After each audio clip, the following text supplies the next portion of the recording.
the podcast story that you picked up on your vacation. Oh, it wasn't that great in hindsight. I saw. Oh, no. Adam Curry, John C. Dvorak. It's Sunday, April 18th, 2021. This is your award-winning Give Our Nation Media Assassination, episode 1339. This is No Agenda. 19 ounces and broadcasting live from Opportunity Zone 33 here at the frontier of Austin, Texas, capital of the Drone Star State. In the morning, everybody. I'm Adam Curry. And from northern Silicon Valley, where we've noticed the news is over. It's over. I'm John C. Dvorak. It's Crackpot and Buzzkill. In the morning. What do you mean the news is over? If the news is over, the show is over. That can't be. The news is over. They've ended it. What happened? What did I miss? Well, I watched I did the three. I don't do it on Sunday, but I did it anyway. Yeah. The three networks. Talking about yes. getting out of Afghanistan, or then maybe we have to go back. Maybe we have to go back. Wait a minute. This was the news this morning? The news, what there's no news on Sunday morning. It's Meet the Press, Face the Nation, and some other show on ABC. Right. Okay. Anyway, it seems like the news is over. They don't really have anything to talk about except COVID, getting out of Afghanistan, then going back. We may have to go back. But we're not even gone. What are they talking about? Have to go back? I don't understand. We may have to go back. I don't understand how that works. But we have to go back. I don't understand how any of that works. Yeah. And they also had Whitmer was on. I saw her. Yeah, I saw her. Actually, I think I have. She didn't have much to say. She didn't have anything to say. No, she had something stupid. She's getting a very North Dakota accent, if you haven't noticed. She had something really stupid. You know what? I didn't clip her. It was so stupid. She was blaming it all on the rest of America. Oh no, America didn't act fast enough. So Republicans. Trump. She also blames it on Republicans. Trump. But something happened Friday night. Since you kind of bring it up, unless you want, was there a third observation from the news that's over? No, they're pretty much. It was no. I didn't get anything worthwhile. All right. Well, Bill Maher of the Bill Maher Show. Shootings. There were shootings. Yeah, there was shooting. Well, there's a lot of that news. But Bill Maher, who's very left kind of guy. Yes, I watched this show myself. I didn't clip it, and I'm wondering what you got. Oh, I only clipped, 2 parts. He had a whole 7-8 minute rant in his new rules. I don't know if you watched the new rules part or you. I never got that far. Okay. Because I didn't see the beginning of the show. So I got this one like, hey, you got to watch this and watch this. Well, let me tell before you do that, then I'll just give you a briefing. Yes. What's the briefing on the show, please? He had Sharon Osbourne on. Oh, brother. And, was she any good? And the two of them just ragged on the talk and how Sharon was right. Oh, and, all she did was defend her friend Pierce Morgan, and she was called a racist for doing it. And Bill Maher went on and on about, that's terrible that people get called racist for no good reason. And then they left, and that was the end of it. Okay. Well, that's in a nutshell. All right. So that's actually not too bad. That's admirable. Yeah. Okay. So Bill Maher has been canceled before, we know, after 9/11 with his show Politically Incorrect. He lived up to the name of the show and said things that were deemed incredibly wrong. And I'll explain what it was. Yes. He came out and said that the American No, he said the hijackers. Cowards. No, the hijackers, he said, were not cowards. I think that's what it was. The hijackers were not cowards because we had the guts to go blow themselves up. Yeah. And the American military, who was sending missiles in from long range, cruise missiles, we were the cowards. Boom, he's off the air. He was off the air. Well, what was interesting about what he said on Friday's show, by itself was interesting. I just cut out a couple of pieces. It's about the media and COVID. And what, so the politicians, he conveniently skips healthcare professionals, but okay. But also the media and how they are, in effect, helping us get sicker or certainly stupider.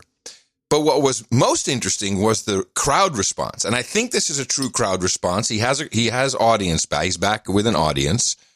So I don't think it was canned.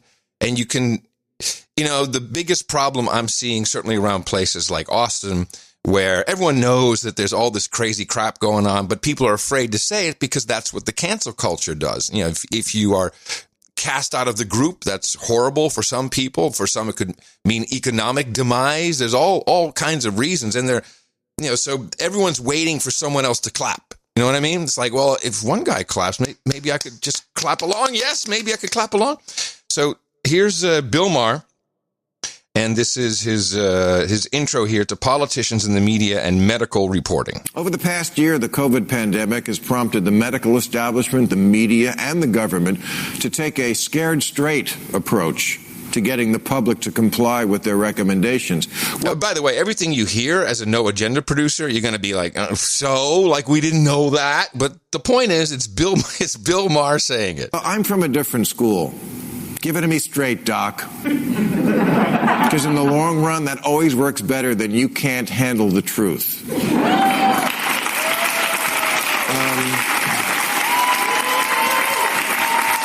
Already, they're kind of liking it. Now, I get it. Doctors tell people lies because they don't trust you to finish the antibiotics after your dick starts feeling better. And that by itself, does your doctor lie to you, John? No. And the other thing is, that is a very poor thing to say, because the reason you finish the antibiotics is it's not because you feel better and you just feel like stopping. There's a real sound reason for finishing the antibiotics. Right, and I've known that since I was 7 years old. You always know you have to finish your antibiotics. Yes, so to wipe out the little bitty bugs that are just hanging in there because they can resist a little bit. Right. And you got to get rid of them because those are the ones that could resist the next round of antibiotics. So if you don't finish your antibiotics, you could easily just be creating a worse bug. Right. Yeah. It's responsible. It's like the thing, wear the mask because you're being responsible to other people. In the case of antibiotics, this is actually true. Well, he's acting like doctors lie about that. I don't think they lie about it. Everyone knows this, but it doesn't matter. And media? Well, I think we all know if it bleeds, it leads. The more they can get you to stay inside and watch their panic porn, the higher the ratings. Oh, yeah. Oh, they're recognizing that. Yeah. But when all of our sources for medical information have an agenda to spin us, you wind up with a badly misinformed population, including on the left. Liberals often mock the Republican misinformation bubble, which, of course, is very real. Ask anyone who works at Hillary's Pizza Parlor. Okay. And we do know conservatives have some loopy ideas about COVID, like the third of Republicans who believe it couldn't be spread by someone showing no symptoms. Oh, isn't that true? Am I a Republican now for thinking that this asymptomatic spread was indeed bullcrap? Well, yeah, you're a Republican dummy. I thought that it didn't spread. Wasn't that like we had a study that said this is total, just like the surfaces? Did I miss something? The surfaces one is a good one. Yeah. There's a lot of stuff if you read enough studies that you can pretty much. Yeah. But no, he's bigoted. Let's just. Okay. All right. Well, that's okay. But the next part is really cool. But what about liberals? The high information by the science people? In a recent Gallup survey, Democrats did much worse than Republicans in getting the right answer to the fundamental question, what are the chances that someone who gets COVID will need to be hospitalized? The answer is between 1% and 5%. 41% of Democrats thought it was over 50%. Another 28% put the chances at 20 to 49. So almost 70% of Democrats are wildly off on this key question and also have a greatly exaggerated view of the danger of COVID-2 and the mortality rate among children. All of which explains why today the states with the highest share of schools that are still closed are all blue states. So if the right-wing media bubble has to own things like climate change denial, shouldn't liberal media have to answer for, how did your audience wind up believing such a bunch of crap about COVID?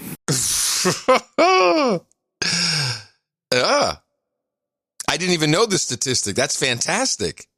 I sensed that this was true. Well, I sense it from my neighbors. Yeah. The doctors that they're just they haven't left their house for a year. Key term: the doctors. They're doctors. I know.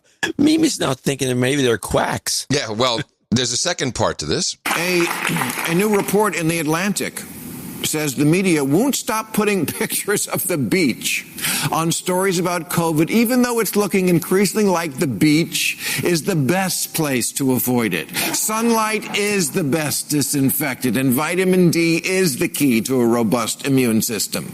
Texas lifted its COVID restrictions recently, and their infection rates went down, in part because of people getting outside. So let the sun and wind do their thing. Look, listen. But Whoa, yeah. Oh, we're in agreement. to many liberals, that can't be right. Smattering. Because Texas and beach-loving Florida have Republican governors. But life is complicated. I've read that the governor of Florida reads.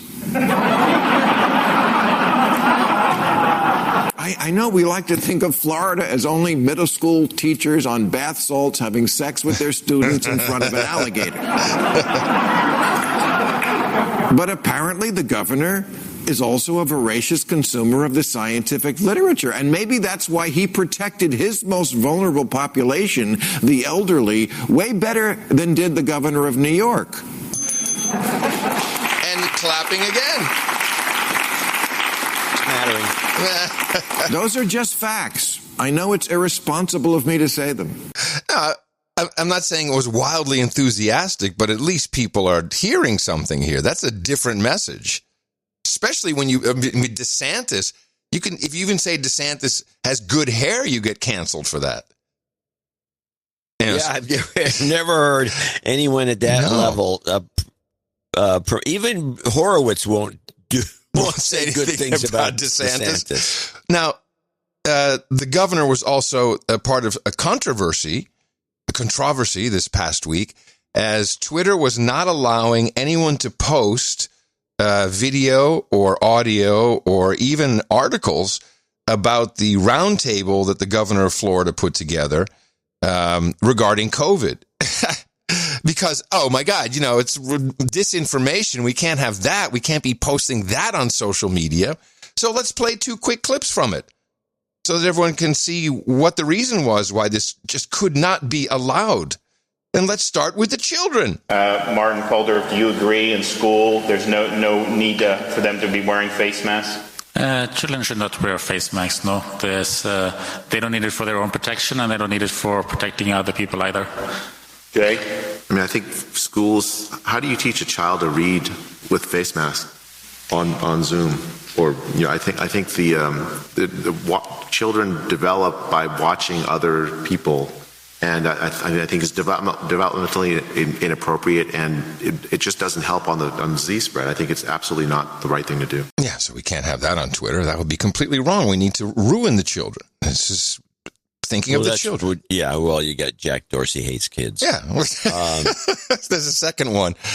From Scott Gottlieb. But I think the problem became the fear in the public. It was sort of like the fear was another contagion, I used to say, because we had a dramatic impact of the need to get tested, the rush to get tested, this sort of obsession about testing, whereas testing was very valuable. It's just that the point of testing is to save lives, not to document every infection in low-risk people. Yeah, there's your mass hysteria. It's all so obvious. Even quacks like us can figure it out. Well, I never thought there was much to figure out. There was some sort of a scam going on. It was at some different level, and it was begun and run by a level that we're unfamiliar with. We didn't ever see anything like this happen before.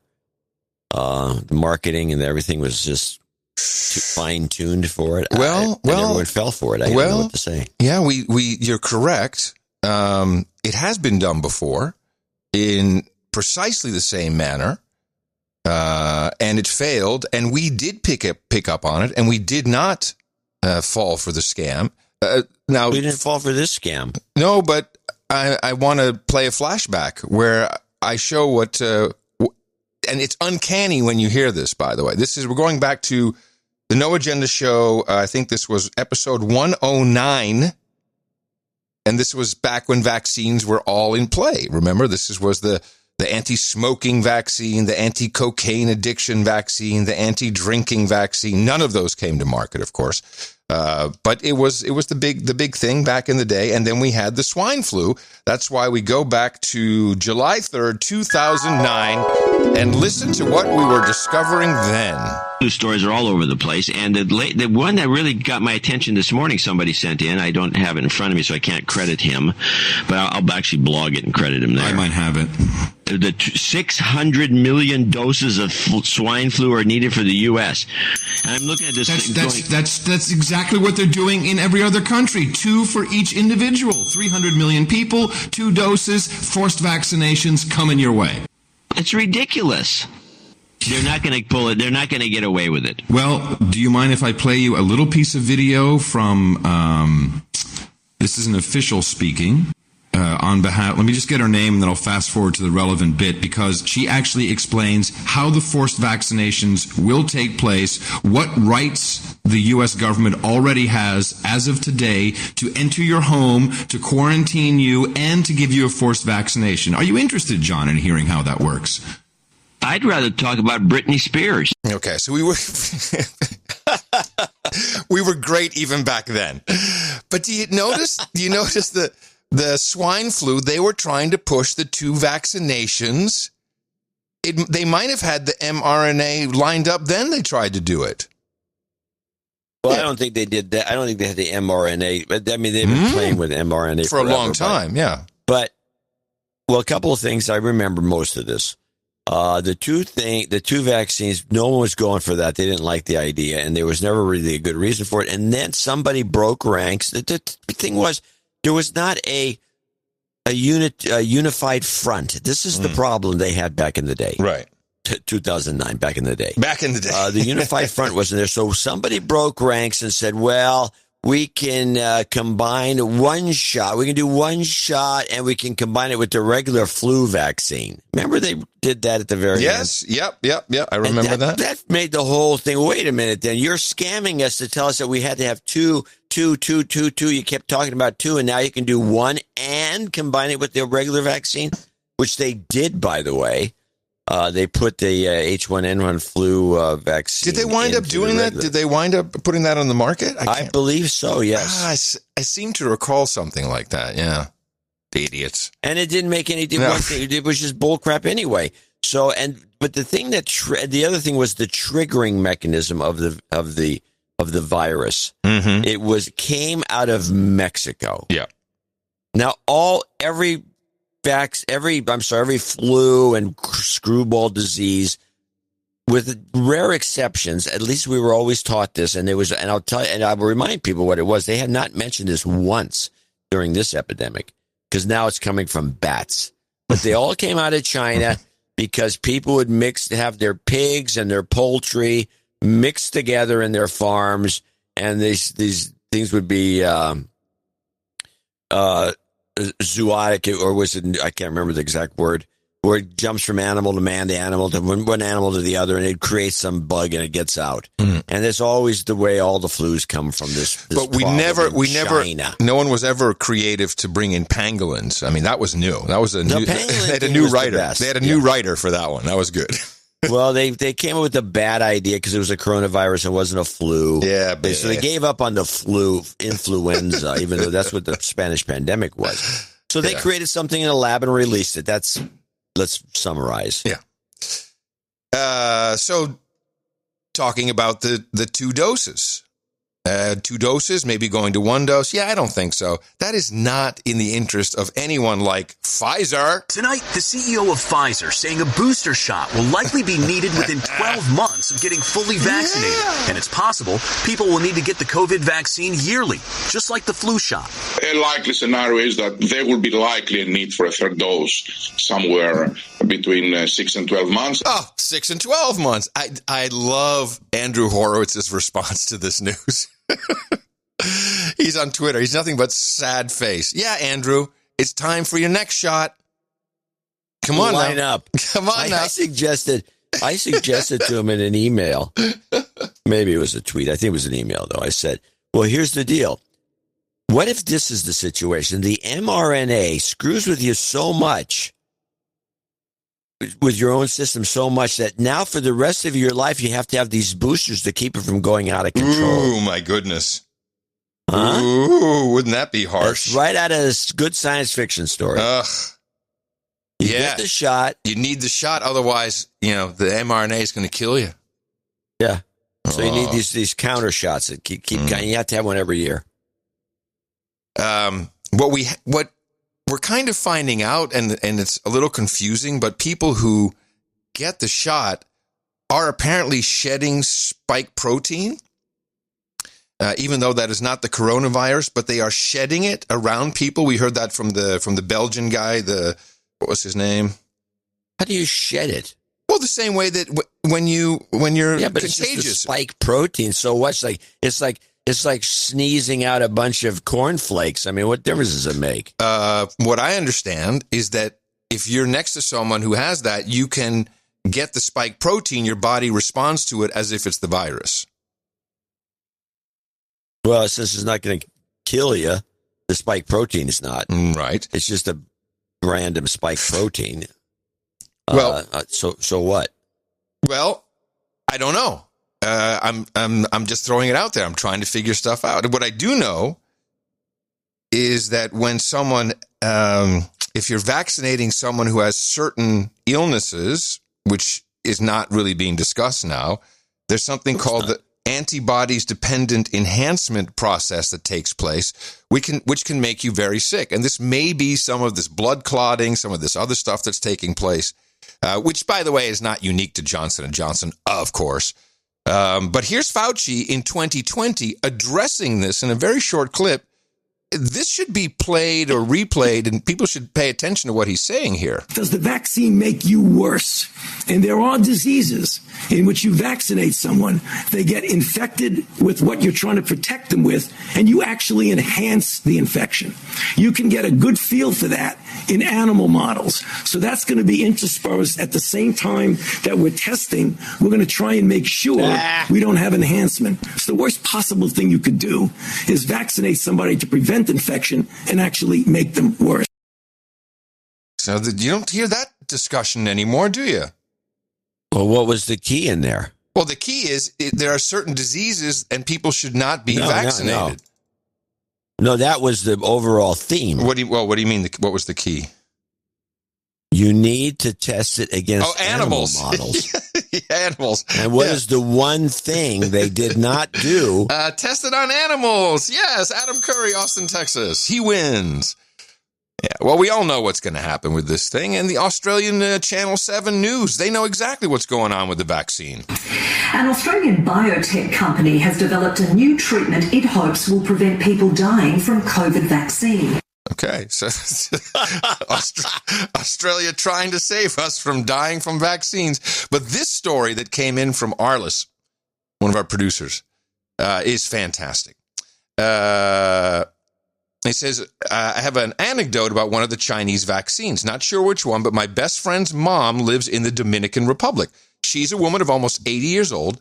She, like many older Dominicans, was unhappy that her only option was the Chinese vaccine. She was ranting to my friend, doctors, nurses, anyone who would listen, that the Chinese gave them the virus and now they were giving them the vaccine. She made the connection, didn't like it. So when the big day came for her first shot, my friend called her to make sure she was doing okay. She seemed much calmer, less agitated. She was no longer ranting about the Chinese. She claimed no real side effects, except hours. Remember, she's 80 years old.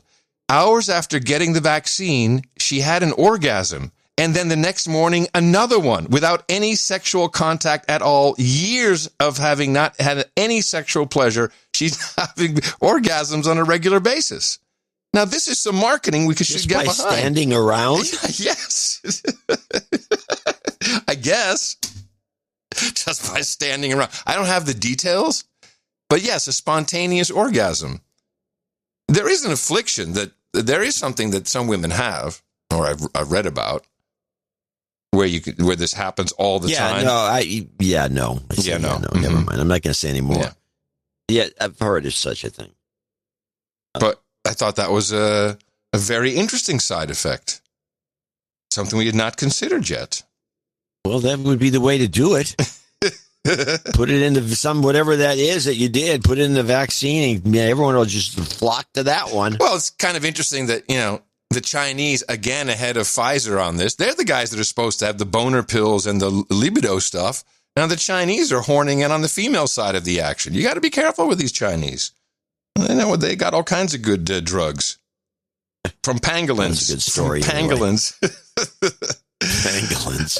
Let's look at some of the marketing. Now, I can't say that these are specifically Pfizer-related money, but we know that there's $3 billion the U.S. government is giving away to market against vaccine hesitancy. Here's one influencer on TikTok who explains how that works. To debate or anything, but I've just seen obviously the vaccine tab and teach their own. If you want to get the vaccine, to each your own. But I did just want to make a little note that I've received 2 vaccine campaigns paying thousands of dollars to go and get a vaccine or go and get the vaccine and record it and take a selfie while getting the vaccine.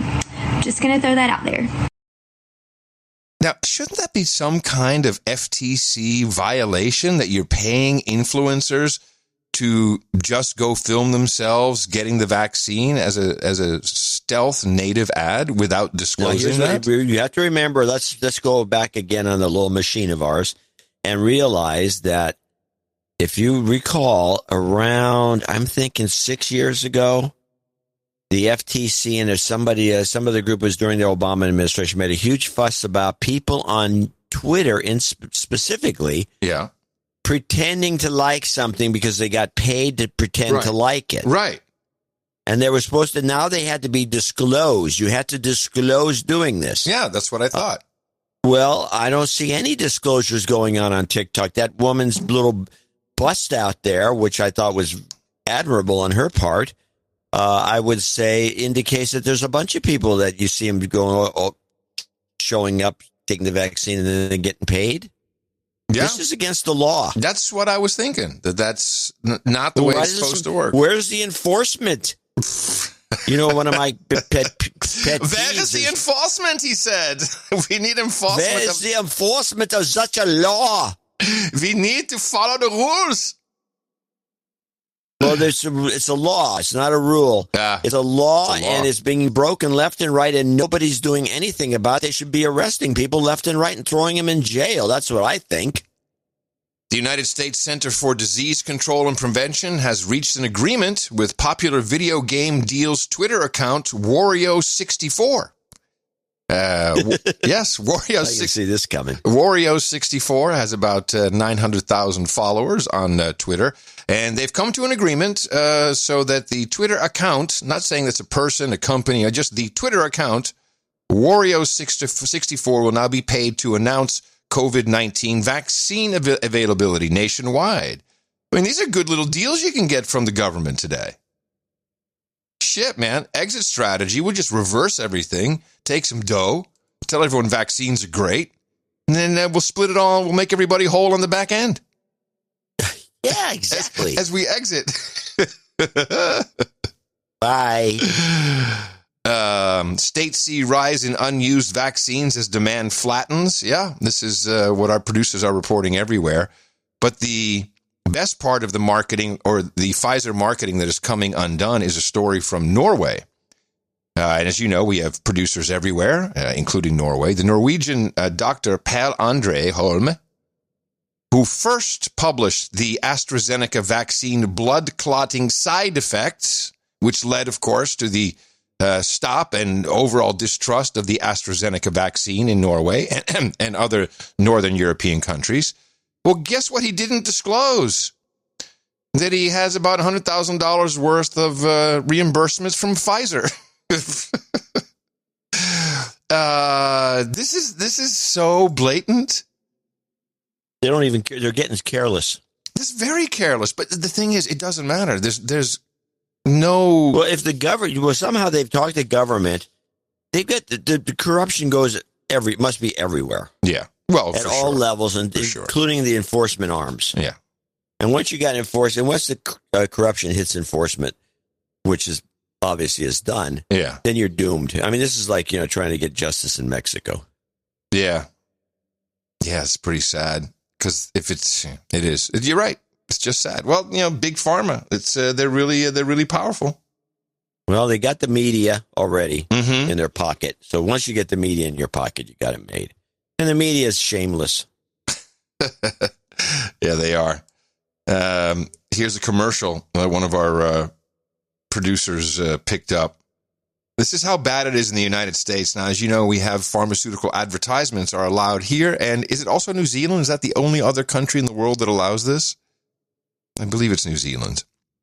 So I don't know that they do. Yeah. I thought we were the only ones, but we're the only one that matters because we're big. So it is so bad in America with the pharmaceutical industry, with the pills and the potions and the stuff that people are jammed with by doctors, just jammed full with it. Now we need to have commercials like this one. Tired of sorting pills? This has been my nightmare. 19 different medications that I try to sort every week, taking up to an hour, sometimes an hour and a half. What a pain. John discovered Hero, the smart device that helps you manage your meds, loaded up with the pills you need to take. It pre-sorts them and dispenses them at just the right time. It's so easy to use and saves me so much time. I never miss a dose. I'm never late for a dose anymore.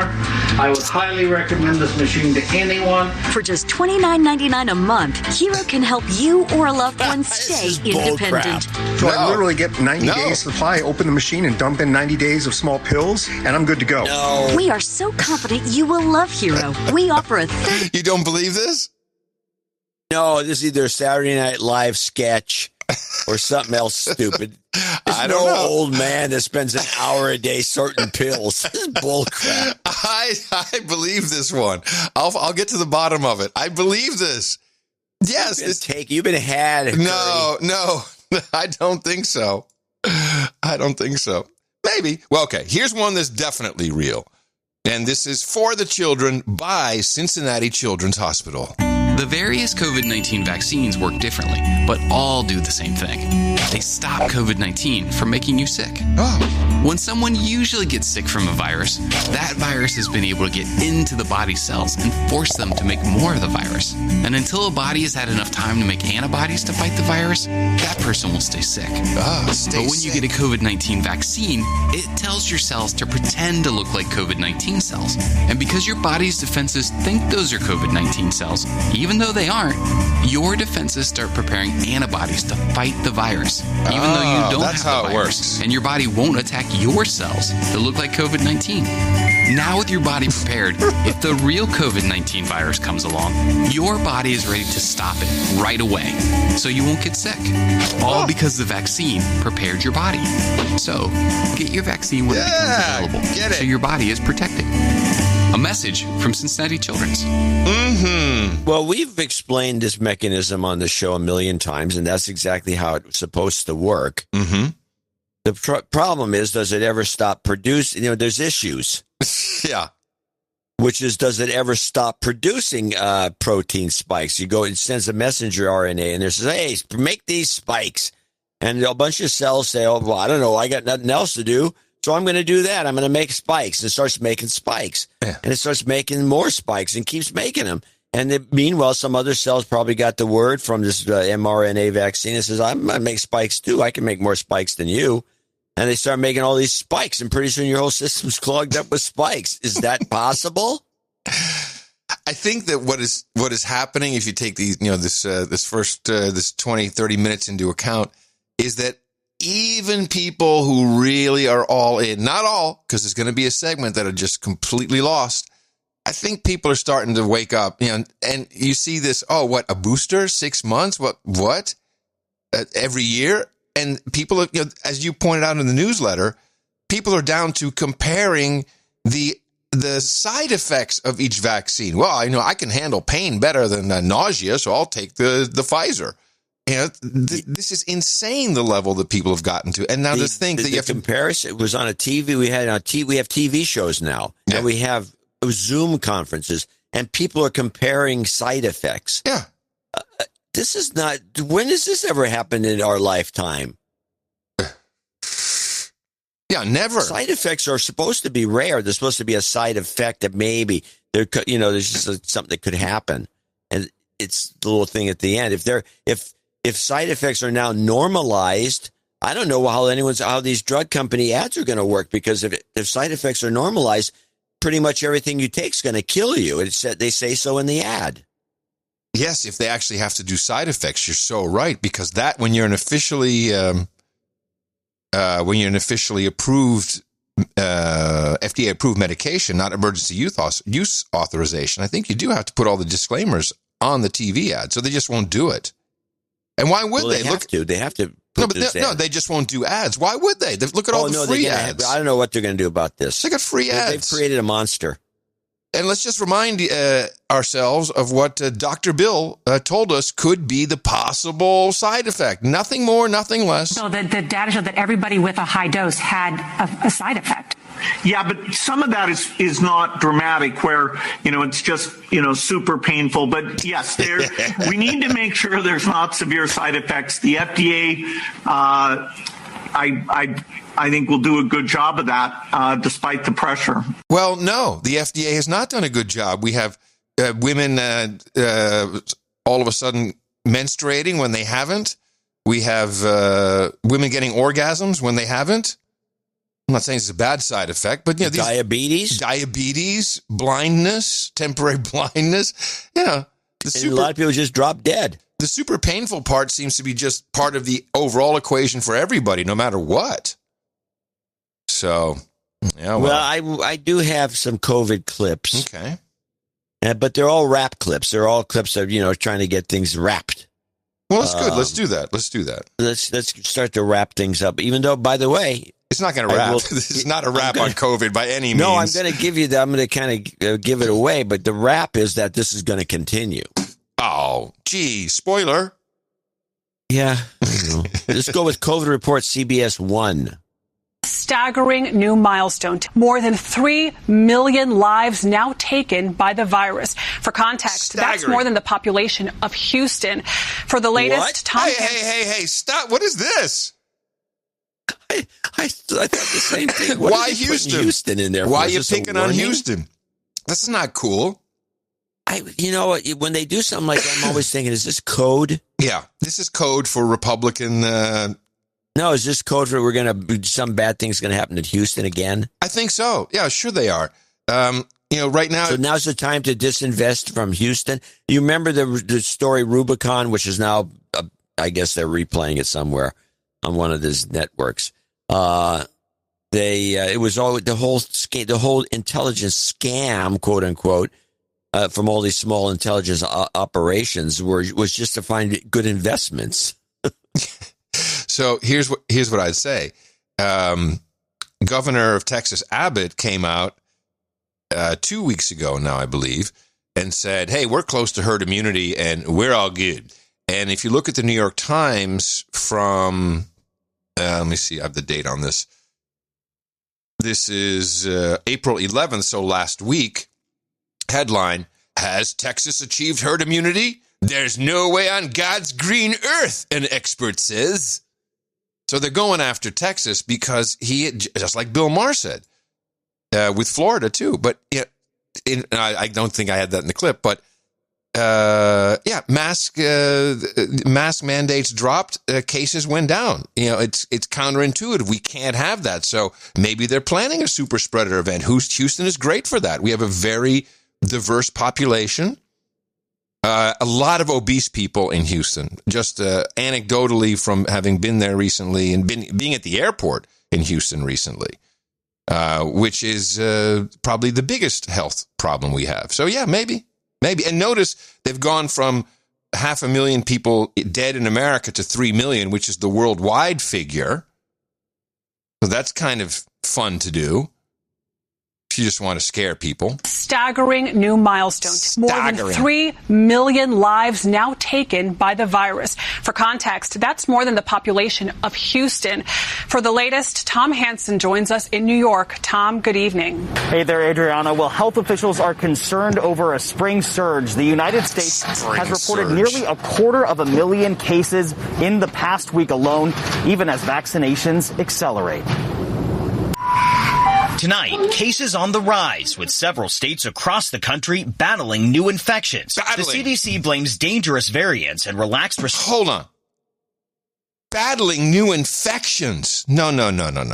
Your cases can go up. People do PCR testing. They get it. You're positive. You're not seething with infection, lying dead in the ICU. There's no battling. People are get testing positive. They go home. At 97% will be fine. They're not battling anything. It's certainly not infection. This is disgusting. Who is this again? Oh, CBS. CIA broadcasting system. Oh. Tonight, cases on the rise, with several states across the country battling new infections. The CDC blames dangerous variants and relaxed restrictions, including ending mask mandates, for the increase in cases. All roads to defeating the pandemic go through the path of successfully and quickly vaccinating the country. It's a race for shots, with nearly a third of American adults now fully vaccinated. 50% have received at least one dose. We're trying to get it as soon as possible. Like I said, we want this to end as soon as possible. But with the variants infecting young Americans and more than 37,000 people hospitalized nationwide, experts warn the U.S. strategy to out-vaccinate a mutating virus could derail progress. Oh, my goodness. This report. I mean, it's breathless. It's even like, yeah, John, I'm out here. I'm battling the coronavirus. Really, really bad. You know, we see the cases are just up all over the place. But the battle goes on. We will not unless. That last little thing he said at the end there was kind of, I don't know if you can call it a non sequitur, maybe. It's like self-contradictory. I'm not sure, but can you play just the end of this and listen carefully to what he said as a conclusion? Now fully vaccinated. 50% have received at least one dose. We're trying to get it as soon as possible. Like I said, we want this to end as soon as possible. But with the variants infecting young Americans and more than 37,000 people hospitalized nationwide, experts warn the U.S. strategy to out-vaccinate a mutating virus could derail progress. Wait. Out-vaccinate? Trying to out-vaccinate the virus could derail progress? Should we stop taking vaccinations? Is that what he's indicating? Let's listen to that last bit one more time. Hospitalized nationwide. Experts warn the U.S. strategy to out-vaccinate a mutating virus could derail progress. I understand. Oh, no, I get it. This is a new meme. The idea is. So I said, please explain. The meme is, and I think Whitmer is the one that's at the front of this, we have to lock down again. The variants you cannot out-vaccinate the variants. It's time to lock down again. That's what's going on here. Okay. Now listen to it. By the way, I'm going to say it. Normally I'd catch stuff like this. You caught it. Very poorly executed. Let's listen to it again in context now. The variants infecting young Americans and more than 37,000 people hospitalized nationwide. Experts warn the U.S. strategy to out-vaccinate a mutating virus could derail progress. Progress. Okay, well, it's still an issue here with that commentary. It could derail. In other words, taking all these, pushing vaccinations like crazy because we're number one. Could derail progress. What progress? Oh, economic recovery? Or Great Reset? I don't know. I mean, I think it's so crappy. It's very poorly done. Well, no, it's what network was that? Was that CBS? CIA broadcasting system. That's below their standard. I agree. They usually are better. Well, that guy he'll have someone's going to have someone have a talk with him. Now, okay, well, we're still staying with these series because it turns out to be a series that goes on and on. Oh, so they go right from there to the part two in the same report, And this time we're talking to Justin Trudeau. For some reason, Trudeau just shows up, and now we're talking about Canada. Oh, of course we know why Trudeau shows up. You know, it's about lockdowns. Canada is the king of lockdowns. Numbers are higher than they've ever been before. In Canada, officials are sounding the alarm. Infection rates now outpace those in the U.S. and threaten to overrun hospitals. It's worse in the provinces of Alberta and Ontario, where police now have new powers to curb the spread. This wave is different from previous waves, in part because the variants of concern are more communicable and more serious. And better news here in New York. Hospitalizations are at their lowest point since December in the state. And New York City's Mayor Bill de Blasio says 5 million New Yorkers should be vaccinated by June. Adriana? Okay. Variants of concern. Great term. I have the health officials from Ontario explaining the rules if you'd like to hear those real quick. Okay, then we go to one more country after this. Yes, we'll stay in Canada, then we go to the next country. Here's the intro of the officials of Ontario explaining the lockdown rules. We have implemented the strictest measures in all of North America. Yeah. And the difficult truth is, they're number one, you see. Every public health measure we have left comes with a massive cost to people and their lives. But we have never shied away from doing what's necessary. We have made the deliberate decision to temporarily enhance police officers' authority for the duration of the stay-at-home order.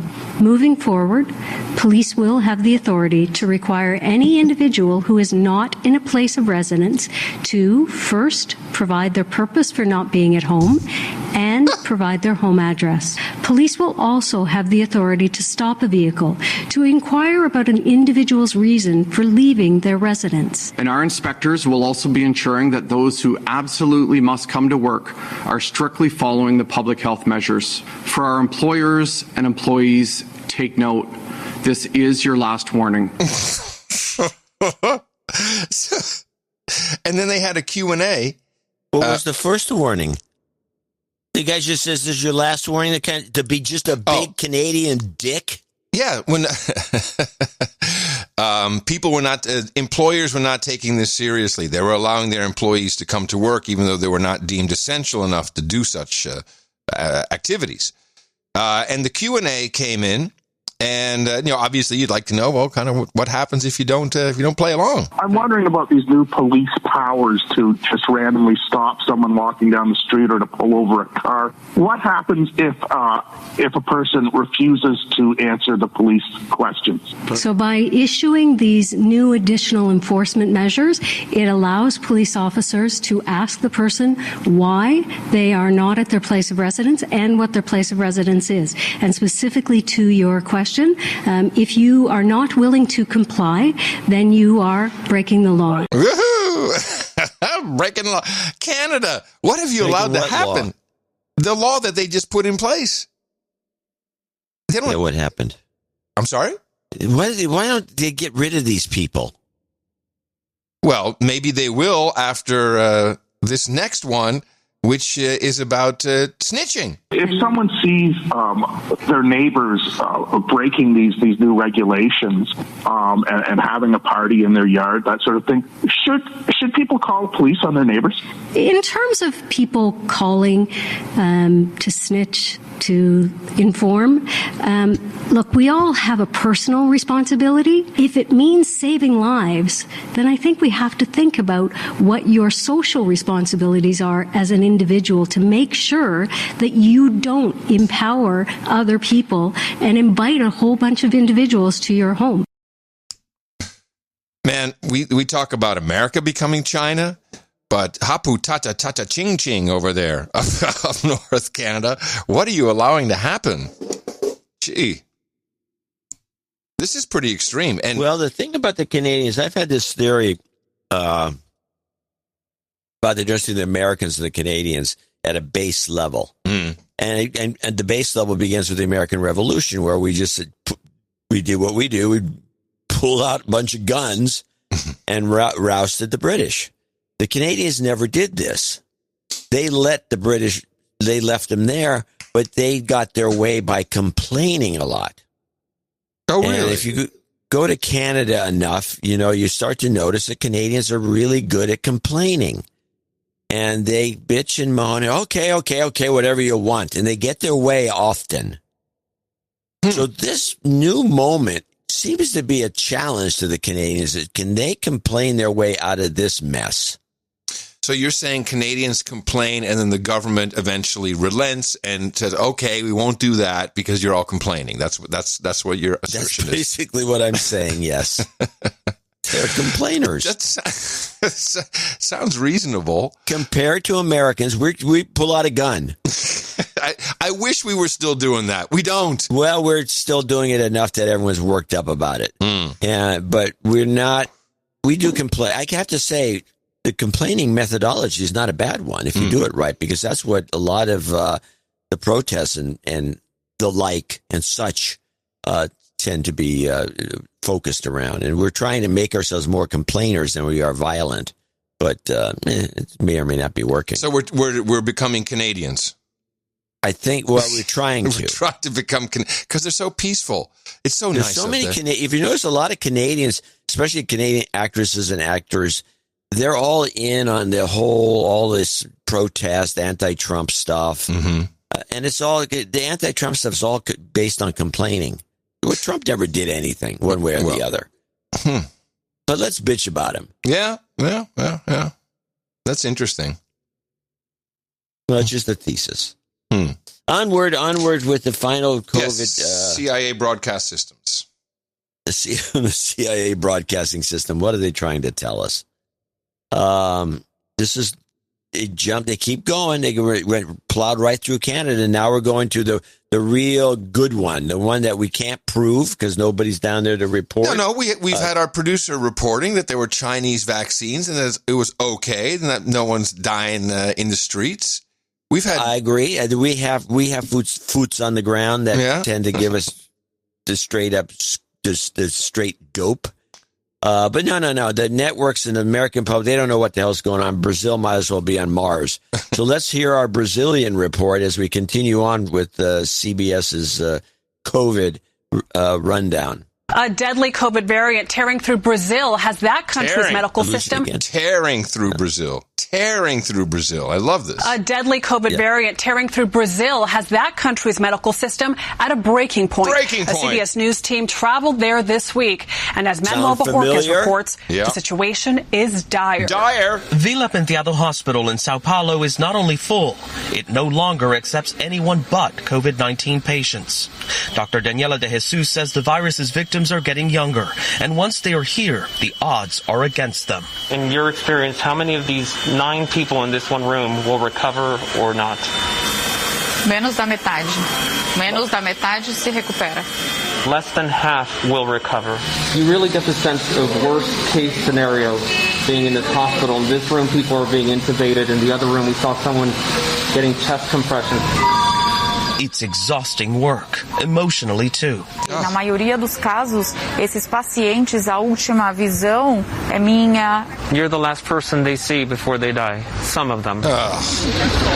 For many here, suffering is taking different forms. The virus's economic toll means food insecurity is surging, especially in the favelas, lower income settlements. This young man, Antonio, made it clear to us what he'd have to do if it weren't for the daily community lunches distributed here. If you did this, meaning robbing people would be the other option. This is a horrible report. You think? And again, bringing in, I'm the last person they see before they die. That's right. Look at me. I'm the angel of death. You get to see her face. She's all covered up. Oh, of course. This was angel of death. A couple of things that were in there. One was the what was he called? He had some word for the low income or favelas. The favelas. The low income favelas are slums. It's not just low income. Shanty towns. They're built out of nothing. They're just thrown up there. It's what we're starting here in Austin. We're taking that model. Yeah, the favela model. The favelas of East Austin. The favelas of East Austin. I always, my Brazilian friends, when I'm in, especially in Rio, they will, one in particular, very kind of a famous writer down there, he would always bitch and moan about the favelas because the problem with the favelas is that they're not managed by the city itself. They have their own government. They don't have a government that's official or one that's legal, but they have their own government. And it causes nothing but problems. And that's what's going to happen in Austin because you end up with some gangs taking over the whole favela, drug gangs usually, or robbery gangs or strong-arm gangs. No. Here it's just Democrats. Democrats have taken over the favelas. They have yard signs, John. They have yard signs in front of their tents saying vote no on Prop B. I mean, you don't get to have a yard sign. Yes. Well, Prop B is... Where's the photos? Yes, I'll get that for you. I know exactly. It'll still be there, so I'll drive by. I'll get a photo. Maybe that is a fabulous, and I use the word judiciously, a concept to have a bunch of Democrats in homeless tents. This is what this is, and the party chief. They're going. I think it's the future of our party. We get a lot of votes out of these people. We need to run the favelas. We'll run the favelas. We'll get them all to vote Democrat. They'll line up, and we'll keep an eye on each of their ballots, and we'll make them all vote Democrat. This is what it's all about. It is sad. It is sad. Yeah. Okay, so we really don't know. This could be total bullcrap. They're just filling up stuff, just filling up news time. They don't have an orange man to yell at, so let's show other people who are in dire straits and distress. Not only are they getting the COVIDs, they live in favelas, shacks. There's got to be some subliminal message there, too, It could be you. Whatever the case, which is a line I stole from you, you're not allowed to talk about this in Congress, and this is the outrage du jour, which is kind of cute just to listen to it, as... I guess it was Scalise and Jim Jordan, and they had Fauci in a hearing. And I didn't clip all of this. In fact, the Scalise thing, although funny, he was holding up pictures of the I would say asylum seekers. You can't call them immigrants. The asylum seekers, the inappropriate procedure asylum seekers at the border in their cells, looking like hot dogs wrapped up in tinfoil with no masks, no social distancing. And, they've been put on planes without being tested to go fly to other parts of the country. So it was very obvious how stupid it is. It's like you get yelled at if you're breathing for 3 seconds through your nose on Southwest. But yet it's okay for people from all over South America to come in and not be tested and be flown around. So that's the outrage on social media today. And with that comes a couple clips. Governor of our third largest state meets with physicians, and that video is censored because they dare to disagree with. Oh, this is about the DeSantis roundtable that was censored. Dr. Fauci. So I just want to know, when do Americans get their First Amendment liberties back? I don't think anything was censored because they felt they couldn't disagree with me. I think you're making this a personal thing, and it isn't. It's not a personal thing. No, you are. That is exactly what you're doing. No, your recommendations carry a lot of weight, Dr. Fauci. We just had the chair of the Financial Services Committee said she loves you and you're the greatest thing in the world. My recommendations are consistent. Will the gentleman yield? No, it's my now, could I answer the question, please? My recommendations are not a personal recommendation. It's based on the CDC guidance, which is. And I'm asking the question: what measures have to be attained before Americans get their First Amendment liberties back? I just told you that. No, you haven't given anything specific. You said we hope when this. Tell me specifically. Right now, we have about 60,000 infections a day, which is a very large risk for a surge. We're not talking about... Again, we went from cases of positive polymerase chain reaction amplification process, cases to infections. Which is a very large risk for a surge. We're not talking about liberties. We're talking about a pandemic that has killed 560,000 Americans. I That's get that, what we're Doc, talking about. and I don't disagree with that, and I understand how serious that is, but I also understand it's pretty serious when businesses have been shut down. People can't go to church. People can't assemble in their own homes with their friends, with their families. People can't go to a loved one's funeral. People can't get to their government, petition their representative to redress their grievances. Right. I also understand the First Amendment's pretty darn important, and it's been a year, and I want to know when Americans will get those First Amendment liberties back.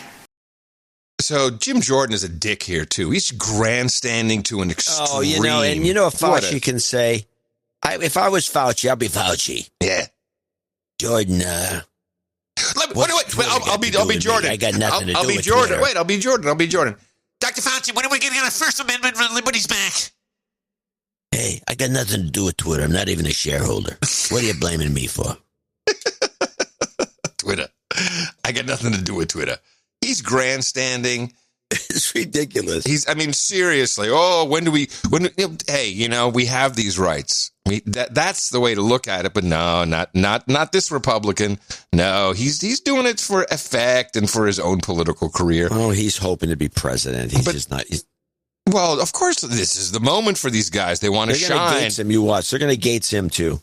Ooh, I like it as a term. They're going to Gates him. Very nice. They're going to Gates him. Of course, both sides of the aisle needed to speak up, and this is what happened from the Democratic side. Sparks were flying on Capitol Hill as Dr. Anthony Fauci clashed with the Republican lawmaker. What does it have to be? Sir. You need to respect the chair and shut your mouth. Congresswoman Maxine Waters ending the tense exchange, telling Republican Jim Jordan to shut his mouth. Wow. You need to shut your mouth. Man, that's out there, Max. She's a complete. I'm glad she's there because she's nuts. Yeah. Now, I got to play this now. Since you brought up the numbers, I want you to listen carefully to this NPR report. This is the COVID worried numbers report. Now, they're talking about the numbers and they're talking about the deaths and all the rest. And I want you to listen carefully to what underlying bogus assumptions are made in this report. More than a year into the pandemic, the world has seen more than 3 million deaths from COVID-19, according to Johns Hopkins University. NPR's Dave Mistich reports. COVID-19's global death toll officially topped the 3 million mark as of Saturday, according to Johns Hopkins University. But many experts say the actual count is almost certainly higher, with some deaths over the past year likely misattributed to the flu or other illness. In the United States, the virus is to blame for well more than 500,000 deaths. As the U.S. and other developed nations have seen death rates decline in part due to widespread vaccine rollouts, some areas of the globe like Asia, Eastern Europe, and Latin America have emerged as hotspots. Leaders at the World Health Organization say the current rate of global spread is worrying. Dave Mistich, NPR News. Okay. First of all, this guy is from the World Health Organization milieu. Who else says Des? That's Tedros. He never says deaths. He says Des. This guy said Des. He did. He said Des. You're right. It's a milieu. So, but he also said... It's called a milieu catch. An MC. Right here, there was something. But many experts say the actual count is almost certainly higher, with some deaths over the past year likely misattributed to the flu or other illness. Bullcrap. That means it would be lower. No, hold on. No, he said, no. What he said is that the COVID death number should be higher because somebody died of the flu, which they actually died of COVID. Oh. But we know from the death counts of year after year, flu after flu, the numbers are in the tens of hundreds of thousands. They're down to nothing. There were no deaths. There's no des. And so you end up with more being attributed to COVID, not less. And the fake numbers where a guy got, knocked over, got killed on his motorcycle and they could give it a COVID death. Yeah, Des. And now you got Sandy Ocasio-Cortez going on and on about how they could fake up the numbers to get some free money from the government to bury the dead. Woo, we're number one. So the COVID numbers have got to be bogus to an extreme. Take that, on Canada. The high side. But that's exactly how I interpreted it. The number, because you know the facts of the matter. The way they're telling it is well, those numbers are definitely not the real numbers, which are much higher. Give me a break. There's no way they're higher. And I love the milestone, which is a talking point they sent out. Milestones. Oh, we got a milestone. 3 million deaths. I want to hear this report again, just to hear the des. More than a year into the pandemic, the world has seen more than 3 million deaths from COVID-19, according to Johns Hopkins University. Hold on, stop. You have to start it over again and listen to her run out. She runs out of air. I don't know how you can run out of air in 10 seconds. More than a year into the pandemic, the world has seen more than 3 million deaths from COVID-19, according to Johns Hopkins University. She's practicing for that big gig, the Jeff Bezos gig. NPR's Dave Mistage reports. COVID-19's global death toll officially topped the 3 million mark as of Saturday, according to Johns Hopkins University. But many experts say the actual count is almost certainly higher, with some deaths over the past year likely misattributed to the flu or other illness. In the United States, the virus is to blame for well more than 500,000 deaths. As the U.S. and other developed nations have seen death rates decline in part due to widespread vaccine rollouts, some areas of the globe like Asia, Eastern Europe, and... Wait.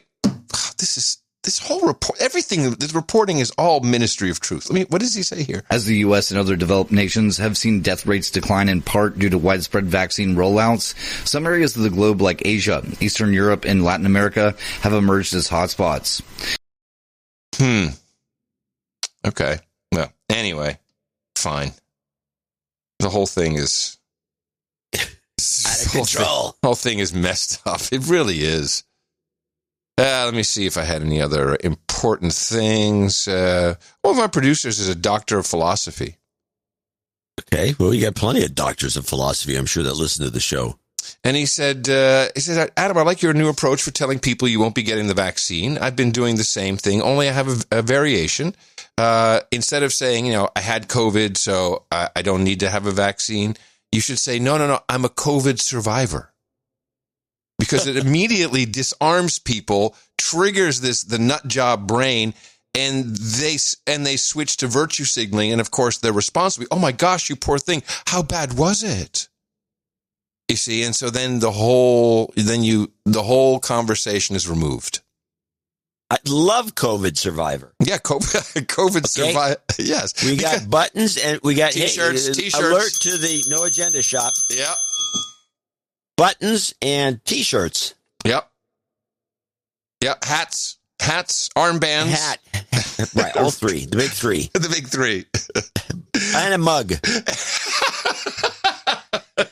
With a happy smiley face. COVID survivor. You could have I want a COVID survivor mug. You could have a variation. How about long hauler? Long done. hauler. Well, just done. Yeah, that's a little inside baseball. Most people don't know what that means. Okay, but COVID survivor. In fact, when I clear. got a note from some long hauler recently, and I kept thinking he was a truck driver. Yeah, no, I wasn't understanding what he was talking about. I like this because you're not lying. You're a COVID survivor because you survived the onslaught of propaganda and bullcrap. This is exactly the same as Holocaust survivor. Okay. Okay, people don't realize, but Holocaust survivor doesn't mean you were in the Holocaust. Means you're a descendant of. No, it doesn't mean that either. That's not a Holocaust survivor. A Holocaust survivor is somebody that was alive during the Holocaust, is Jewish, and was somehow, in one of the countries that was involved in the war. Somehow I think Holocaust survivor is not necessarily somebody that was in I was always led to believe that a Holocaust survivor was somebody that was in a camp. Yes, that's how it feels when you hear it. Yeah, I was in a camp and I got lucky because the Allies came along and I was released at the very last minute. I got away with it, and I got out. And no, that's not what it means at all. So you can say COVID survivor because you were involved with we are. And I believe it's true. We are COVID survivors. Yes, it's a fact. It's scientifically proven. I'm here. Well, that's a show title. Write it down. COVID survivor. I'd write it down, but my pen stopped writing. Is it just I'm a COVID survivor or just COVID survivor? I think is all I need, right? I think just as the punchier. It's punchier as COVID survivor. COVID survivor. Yeah. Okay. And then on the other side, world's greatest dad. Let's get our money's worth. And with that, I'd like to to thank you for your courage to say in the morning to you, the man who put the C in COVID survivor, John C. Dvorak. Well, in the morning to you, Mr. Adam Curry. Also in the morning, the ships at the sea and the feet on the ground and the subs in the water and the dames and the knights out there. In the morning to the trolls in the troll room, who have been very good today. Very helpful and funny. Let's, hands up, trolls. Let me count you. 2006. There you go. It's a Sunday. Good to see you. Nice to have you all on board. That's noagendastream.com. This is a groovy place for you to go and hang out. It's a chat. It's a live stream all at the same time. We have live shows, which go on and on and on and on. And even if you're in there and it's a podcast that's playing, you're all hearing it at the same time. So it's a lot of fun. NoAgendaStream.com. Many people there will be happy to show you how to register at NoAgendaSocial.com. We've reopened. I'm going to be shutting it down pretty soon again because immediately bots started showing up, of course. Because I just opened it without the invite. Let's see, just to see what the uptake would be. Man, immediately all kinds of bot behavior. But noagendasocial.com is a great place for, I mean, it's a social network. And what you find after being on it for even just a couple of hours, you feel pretty good about it. You don't feel stressed. You're having you can have for as good as you can have a conversation, this social media thread, that's happening all the time. There's no real outrage that continues. It always fizzles out because there's no algorithm that's pumping that in your face. And as I said, you can register for a noagendasocial.com federated Mastodon address today, or you can use any other Mastodon server that federates, which means you're part of the Fediverse, and you can subscribe to Adam at it's at Adam at noagendasocial.com or at John C. Dvorak at noagendasocial.com. And we'll see you there. It's a great place to hang out. It's dynamite. Then we'd like to thank, actually, I need to thank our artist first for episode 1335. This is the one, since we always thank our artist on the show after the art was chosen, we never were able to thank Kendra. / Kenny Ben. I'm not sure if it's Kendra or Kenny Ben, who got the artwork for episode 1335. And I just need to check and see what that artwork was to remind us. The artwork for 1335 was, that was the Easter egg, of course. That was the smiling Easter egg with little goat and the 33 next to it, if you recall. I don't know what you're talking about. The artwork for episode 1335. The Easter special. Oh, the Easter. Oh, yes. Are you with me now? I'm thanking the artist since we didn't thank the artist. Oh, you're doing a retrospective thank you for the artists that we never thanked before because we actually didn't do a show. We just did a clip show. Yes, exactly. Oh, okay. Well, go on. You can I was just saying that was the cute Easter egg. We liked that. It was a bunch of Easter eggs, and he had the really cute, smiling kind of emoji-like Easter egg, and then next to that, an Easter egg with a goat, and next to that, an Easter egg with a 33. So it was a very nice effort. Okay, well, I'm glad I did that. And then we want to thank the artist for episode 1338, and that was done by Parker Pauly. This was the Better Late Than Never artwork with all Hacksaw from beginning to end. Nice piece. Yes, it was a nice piece. In fact, I used it in the newsletter, and I liked it. We've done this maybe 3 times total where the newsletter art was the same as the show art. Very rare. And the newsletter got through, which is also nice. Kind of. Oh, what people had problems? Well, I don't know. I mean, it just seemed like it could have had better numbers. Oh. Looking at, there were a lot of pieces of artwork. Now, we didn't choose, although we liked it, we didn't choose the Stick It to the Chimp artwork, which was very done. That was also a Parker Pauly piece, actually. We had like a row of bananas, and it looks like the bananas looks like a hand flipping the bird. Yeah. All good pieces. Yeah, that was the finger. Yeah, the finger. And lots of people coming in with artwork about hitting the bell against the microphone, which is indeed what broke it. Yeah, you have a new microphone. You bought another one. This is your third EV. This is a great scam. They can sell a $450 microphone to one person 3 times. I think I only paid $320 for it, or $329 or something. I don't think it's No, it's on sale. Well, maybe it's the Chinese one. Although it came with all the paperwork, it looked official. Yeah, they always look official. That's the idea. NoAgendaArtGenerator.com is where you can find all of the artwork that is uploaded for every single episode. It is, well, actually, if you get one of those fancy Podcasting 2.0 podcast apps, you can see a lot of the art we talk about rotating. Also, art that's just used for chapter markers. Go to newpodcastapps.com to find that. And thank you again, Parker Pauly. And that is part of our time, talent, and treasure value for value model. That's the only way that it can work, that we can even start to compare COVID survivors with Holocaust survivors, because believe me, we'd be off the air anywhere else in the world except here. Oh, yeah. We'd be done. And it's because you guys produce it. You are the producers. Just the first half of this show, we'd be fired. Oh, yeah, done. We wouldn't even be talking about art. We'd be dragged out of the studio by the scruff of our neck. Let's thank our executive producers and associate executive producers who brought the treasure for episode 1339. Well, first we have to thank Sir Dogpatch, or Sir Anonymous of Dogpatch in Lower Slobovia. Because remember he sent in a accrual of what? $1,307 in accrual. In other words, he couldn't get us the money. Oh, that's right. Right. I do remember, because he was overseas and he couldn't send it. Yeah, his typical. Okay, so cash. the plot thickens.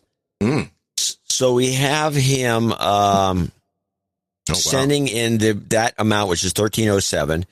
But then he also sent in, he just wants acknowledgement of this one, but maybe the number's important, I'm not sure. But he also sent in a February donation, which didn't go on the books, at $1,509. Wow. And he sent a note, 2 notes, one note, and then 2 separate envelopes. Both came at the same time. I'm somewhat confused by his methodologies. But he sent in the note and the money for the accrual, which was last month's donation. And so it's not on the spreadsheet because it's already been on the spreadsheet. Ah, okay. So it's just the numbers aren't screwed up enough that we have to live with this. Now, I'll mention a couple of things.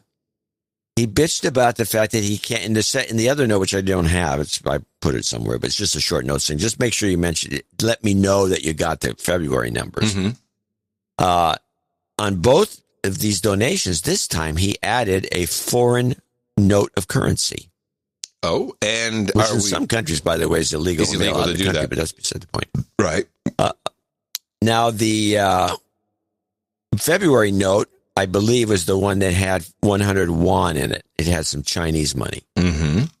And the one from last month, the 1307, had a Pakistani rupees or whatever it is. a beat up bill, by the way. That was unusable. It's just a beat up old bill. I don't know where he got it. Huh.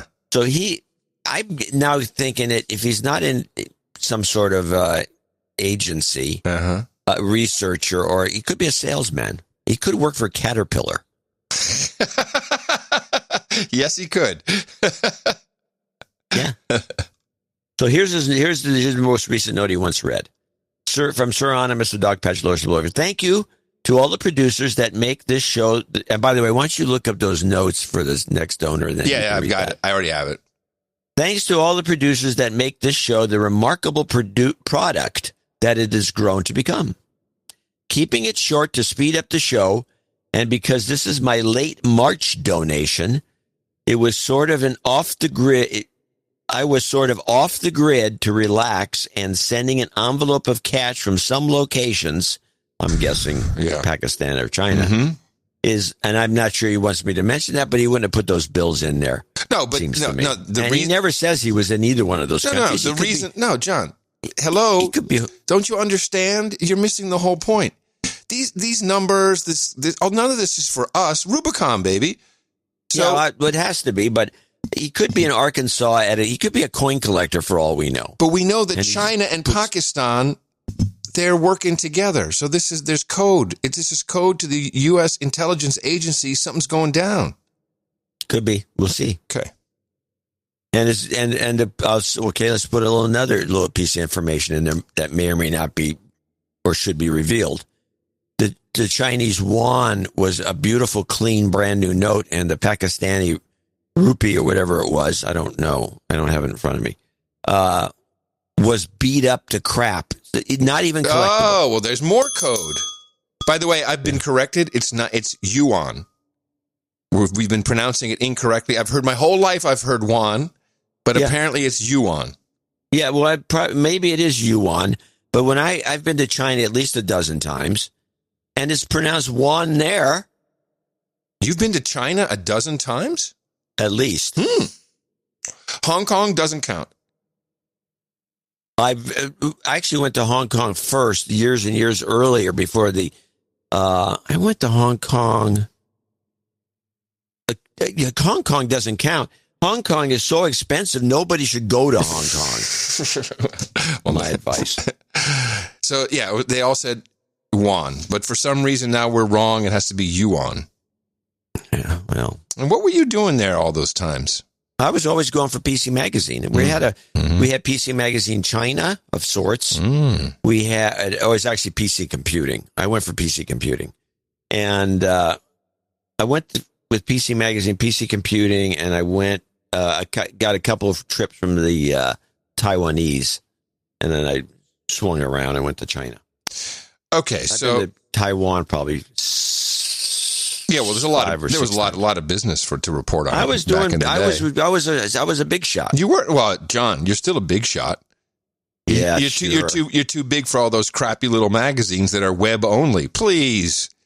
Well, no, you'll write for nothing less than New Yorker Magazine, Vanity Fair, or Vogue. Unboxing. I got a paper cut once. I can't unbox. I've been injured. That's right. That's right. All the beat reporters now do is unboxing. Yeah. Exactly. For you, and I'm going to manage you on this, there's nothing lower than Vanity Fair or Vogue for you, my friend. Yeah, well. I bet Vogue, you could write killer articles for Vogue. I probably could. About fashion. Keeping it short and to speed up the show. Well, thanks. As we continue Dog Patch. Kibitzing. And because this is my late March donation, I was sort of off the grid to relax. Sending an envelope of cash from some location is either likely to be misdirected or confused with poppy funds. So he was in a little note there. Maybe Afghanistan.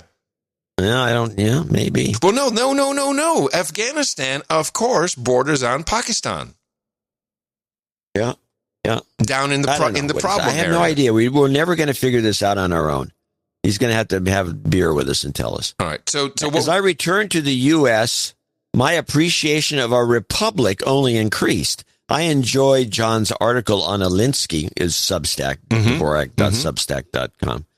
Alinsky, and commonly use number 4 and number 5 to the many that defend, to quote unquote, defend our democracy. My most successful response is, quote, so you don't believe in our Constitution, followed by, quote, you clearly know little of the founding and history of the U.S. or its Constitution if you somehow believe we are a democracy, unquote. The structure was to protect the minority, and he says this, the structure of a democracy was to protect, or of the republic that we have, was to protect the minority from the will of the simple majority, which is true. And that's what they're trying to overturn in the Senate. So you have a simple majority, just one vote, 51 votes, running roughshod over the minority, which is 49 votes, and having their way. It's democracy, man. Read about it in the Constitution. Our current Senate, unfortunately, has become a simple majority ruling junta. And you notice I said junta as opposed to junta. Or jickum. I expect it will end in 2 years, but for now, I find strength in knowing simple democracies have a long history of failure, while republics, including those as flawed as Rome, can last for centuries. No jingles, no karma. Well, Seronimus of Dog Patch in Lower Slobovia, thank you so much. What was his final number that he came in? What was what is the code number for? Well, that was already revealed. That was 1309, but 1307, and the 1509 was something the month before. So we have April coming up with the next code. Okay, but all right. But if he's going to be in Pakistan and if he's going to be in the mid Urals in this areas, he's not going to be able to get us any money. No. I like it, though. We'll get what we get when we get it. We appreciate it, Sir Anonymous, and we diligently will continue to pass on the messages as they are passed to us. Yeah. Derek Narlock came in with 555.55. Sack of fives, Faribault, Minnesota. And writes in a handwritten note, "In the morning, gentlemen. Been listening since around Obama's first term, and I admit I did not immediately take the bait.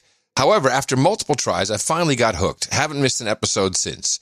This donation sets me up as a knight. I would like the title, Sir Gnarls, the Gnarly Narlock. Pronounced like Warlock, except with an N. I got it. I would like to add to the roundtable walleye pulled from the Rainy River and Gerber multi-tools." Man, I'm going to have to write that down. The numerology behind my donation is in honor of my grandfather, a Polish farmer in North Dakota. After his passing, I inherited his wallet. In it was one silverback, $2 bill, and a $5 bill with a serial number with five times on it. It was his lucky $5 bill. Ooh, I appreciate this. He's passing on luck. This is not to be taken lightly. As an unruly young man, I spent that $5. Oh, geez. Sorry, Grandpa. Adam, please give me some R2-D2 karma so that I may find another. Please add Derek Narslock to the birthday list for April 18th. He's on it. You guys continue to kick ass after all these years, and I'll miss you after you find that exit strategy. Kind regards from FEMA Region number 5, of course, New ULM, Minnesota Nuts. All right, so we do have some R2-D2 karma for you. I'm sorry you spent your grandpa's lucky $5 bill. You've got karma. So that's a repenting donation, man. Yeah, whatever works. Anonymous comes in from Sylvania, Ohio. Sylvania. 350. And Anonymous says, "I've been looking for replacements to the personal technology that I use. Found a company called," oh, yes. This guy, this is worth looking into. He wants some opinions. Okay, well, I'm very familiar. Very familiar with Purism. Okay, Purism. Todd Weaver, the founder and CEO of Purism, did an interview with TFIR, available on YouTube with the title "Todd Weaver, founder of Purism." I deep dive into the swamp, Swapno, blah, blah, blah, blah, blah. Anyway, somebody's name. Google that. Respectfully request Adam and or John to look into the company. Okay, Adam already did. Mm-hmm. I did too. I like what I saw, but Adam, I know would know more about this because it's his thing. I'm just the guy who sings the song. The following is for you to read at your discretion. Our constitutional, God-given rights, freedoms, liberty, and attempting to be turned into commercial, communist, fascist, government-based privileges at national and international levels. An alternative name for the deep state and global elitists. Soviet/Nazi Sovaz for short. Orwellian technocrat Sovazi is politically Soviet, medically Nazi. The idea for the artist is to blend in the hammer and sickle, Soviet and swastika and all seeing eye. Okay, all right. So he's trying to coin a new term. Future psychobot. He's trying to coin a new term by combining socialist and Nazi, and comes up with Sovatsi. Now, it sounds too much like a Greek dish. It's not. Hey, I got some Sovatsi. Would you like some? Give me some Sovatsi. On that Sovatsi. Put some feta on my Sovatsi. Yeah, Purism. If you're getting a laptop, I'd say Purism is fantastic, and I'd love to hear what you thought, John. Well, wait, but back up. What is the point of this Purism? It's a security-oriented company. Yes, and off the grid. And what they do is the way they source the hardware is of particular note, and they have switches to turn off any external piece of the hardware. They source only open source pieces and drivers. So it's very anal. And if you really think about it, if you want to be secure, yeah, absolutely. That's where they really get in, is through all the other nooks and crannies. Now, I believe they also have one of those Linux phones, which is going to be a piece of crap. Maybe one day it'll be great. But no, I mean, I've tried out all of these phones, and was that the Librem 5? And again, they have the right idea. You have hardware switches to turn off every single piece of this thing, but the user experience is not. I mean, I tried it. I wanted this. This is exactly what I hoped for. Oh, I can have a Linux machine in my pocket. Yeah, no, it just doesn't work. It's a long way away. It took a long time to develop Android and iOS. These things are not easy, so they'll get there. For right now, laptop, absolutely. If you need that level of security, I'd totally recommend it. Phone, no. How about you? That's in a nutshell. And was there anything else you wanted to add to that? No, I think you're right on the money. Okay. Alexander Harrington's next on. Did you have any jingles? I don't believe so. No, Alexander Harrington, I think, does 333. And he does. He's got a de-douching he needs right away. You've been de-douched. And he can go for 33 is the magic number and a R2D2 Karma birthday call out. Lady, get over it. 420, a bunch of threes from my ripped dishwasher. Lady, get over it. For her magic number birthday 0420 and towards her damehood, please de-douche her. You've been de-douched. And hit her in the mouth with some R2D2 Karma as she competes in the Emerald Cup Bikini Division on April 24th. What? You can find her at Training a Champ on Instagram. Well, hold on a second. And see her inspiration and progress. Love you, babe. Hopscotch. Today's code day. Jeez. Hold on a second. Let me see this. Training a Champ. There we go. Yeah. Sorry, this page isn't available. I smell a rat. How are you spelling it? Well, I copied. Oh, here it is. I copied it straight from the. Here it goes. Oh, you don't do the @ sign. Okay. Let's see. Oh. Damn. What? Whoa, you got this. She has before and after. Stop the show for her. She's a showstopper. She's before and after pictures. I guess she trained real hard. No, for sure, dude. She could beat you up just by looking at her back. Damn. Whew. Tina loves following people like this. This is great. They're very inspirational. I agree. I mean, not for me. Personally, I'm like, oh, I don't want to go work out at all. But these training type people on Instagram, yeah, they inspire a lot of people. So looks great. Good luck in the bikini division of the Emerald Cup. And here's your requested jingles. 33, that's a magic number.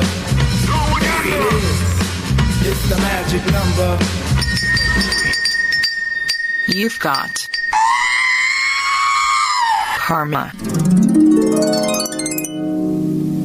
Onward to MFDX in Toronto, Ontario, Canada.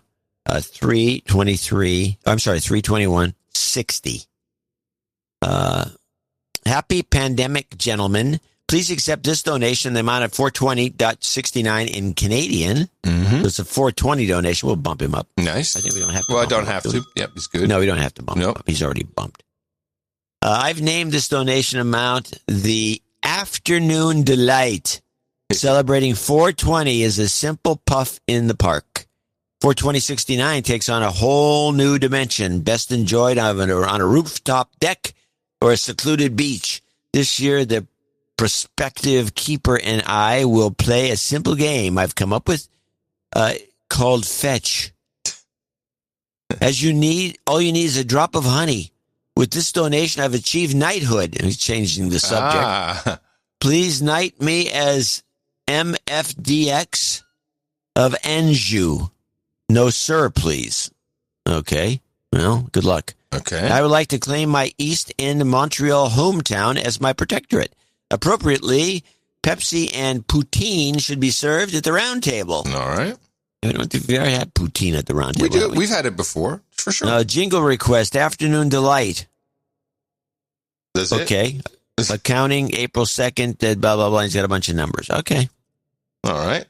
Hold on a second. Why is this failing? Here we go. Sky rockets in flight. Afternoon Delight. Why people want that, I don't know. There it is. I don't even remember it. Yeah, I do. Sir JD's back on the list from the Baron of Silicon Valley, 26740. Yeah. And he's from San Jose. From the Baron or of Sicon Val, better to be 2 times leet than never leet.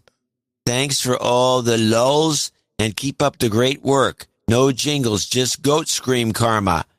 And 101001010.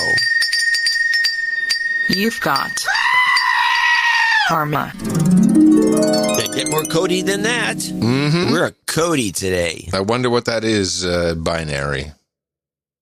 Check it out while I thank. I will. Alexander Von Abel in Bronx, New York, 23318. Welcome back, gents. Please accept this mathematical donation of 23318. Fun fact, the phrase conscientious objector was originally widely used to refer to parents who elected not to vaccinate their infant children. Interesting. Mm-hmm. And that was after the British Vaccination Act of 1898. It added a conscientious clause to allow for it. It makes little sense to me that today's people can only opt out for medical and religious reasons. One may appeal to a holy book, but not to rational concern. Yeah, of course. Anyways, could I please get a goat karma and a little girl yay? Yes, and I have solved the riddle of the Haxor, of the decimal code, actually. Yeah, and what does it mean? 666. No. 666. You've got karma. John Kiosis?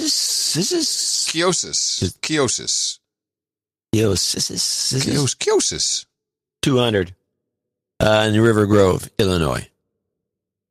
I've been a listener since 2015, hitting the mouth by Sir Joseph the HMS Pinafore. But this is my first producership. I'd been on a $20 a month subscription starting in 2016, but when PayPal randomly canceled it, it never got around to updating it. I never did. Oh. It happens all the time. It happens constantly. Therefore, I'd like to request an official de-douching. You've been yes, a good reminder. People, check your PayPals. They'd cancel that and then blame it on us. Yeah, they trust me. That's one thing we won't do. We have never canceled one of these We're not going to cancel your donation. No. You guys have been on the foundation of sanity and truth for all this over the years, and I don't know exactly how I'd be surviving the most deadly virus in human history if it wasn't for you two. I'd like to request some house buying karma because the market here in the Chicagoland area is wild. We're 0-2 on offers, and going in on our third one today. Are you buying? Oh, he's house buying. He's not selling. They're buying. Oh, and he's already at 21K over asking. Welcome to California. Not to mention we sold our house, moved into my grandma's empty house, staying here with our 2 toddler human resources while we find something. And a big shout out to my smoking hot pregnant wife. Oh, you have 3, who has been a rock during it all. Lastly, I'd like to call out Matt Shenone and Michelle Cross as douchebags. Let's go. Donate to the best podcast in the universe. Keep up the great work, guys, and hey, glad to have you back. Hope you enjoyed the well-deserved time off. Jingles, money shot, Reverend Al, dealer's choice. All right, something about this, because these are young people, and this is what's happening, and I was talking to, Sir Gene and I went to the meetup yesterday, at Doc's backyard, the 512 No Agenda meetup. It was cold, so we didn't stay long. No one really stayed long. There's still we were still the maskless who are pushed to the back in the corner, so all the mask holes can sit in the sunshine. And they need it, of course. And we had the millennial couple were there, and people know a lot about real estate, and especially since I have made it known that we're moving out of Austin proper, I'm getting a lot of people telling me where to go. But Gene, but don't they do that anyway? What? Give me advice? No, tell you where to go. Yeah. But Gene had a very good analysis of what's taking place in Austin specifically. Indeed, homes are going for, as you see here, $21,000 over asking. The young people who want to buy homes cannot win because the homes are being purchased in Austin not by people, but by banks. And the banks, it's JP Morgan, it's Goldman, they're buying up anything they can get. They'll just throw $150,000 over ask if they have to get it because they know that they can come in, swoop it from the generation with 2 toddlers and 1 on the way and jack that price up. They're not going to sell it. They're going to rent it to them. And that is kind of what the Great Reset promised. And it's really disgusting when I see this, that you're not bidding against another couple who want to buy the same house with their 2 toddlers and 1 on the way. No, you're bidding against JP Morgan. You have no chance. It's disgusting. But that's what's really going on here. Is that also what happened in California? Well, not in the home market, but in the condo market for sure. Yeah, this is really over. If anything's overpriced in California, it's San Francisco condos. Yeah, this is single family homes. Yeah. Well, I don't think that's going on around here. Yeah. Well, it's definitely going on around here, and it's quite disgusting. But okay, that's a sure enough money shot. Woo, Jesus! Woo, Lord! Look at that. That's a money shot. Kellyanne Conway is a money shot. RESPICT. You've got karma. You know, there's always the opportunity for some, maybe not. Maybe not. That is the end of our we don't have a lot today. We've had a very slow day, except for Animus, which is really a make good. And I would think that the next show, which is going to be Earth Day, which we missed last year. Oh, we missed Earth Day? Yeah, last year. Remember? Earth Day is the least successful of all of our promotions. No, well, Mother's Day used to be until COVID. Until COVID. Then everyone realized Mom was pretty well, damn they're important. Really pushing. In fact, I may even have a clip on this. No, we have to CBS, end. We have the to end the CIA segment. broadcasting system is going full tilt on Earth Day. Okay, well, let's do the clip then. Who cares about closing this segment? I don't know if I got the clip. Well, you look for the clip, and I'll just tell everybody that we really appreciate what our executive producers and associate executive producers do. They executive produce and associate executive produce the program, as witnessed by these credits, which are completely legit. You can use them anywhere credits are recognized. And we thank you for producing episode 1339, the best podcast in the universe. We'll be thanking more people in a second segment. If you want to get in on this fun action, all you do is you head on over to our very handy donation page, which we have a jingle, which is easy to remember. Dvorak.org/NA. And we thank you again for your time, your talent, and your treasure in producing the best podcast in the universe. Our formula is this. We go out, we hit people in the mouth.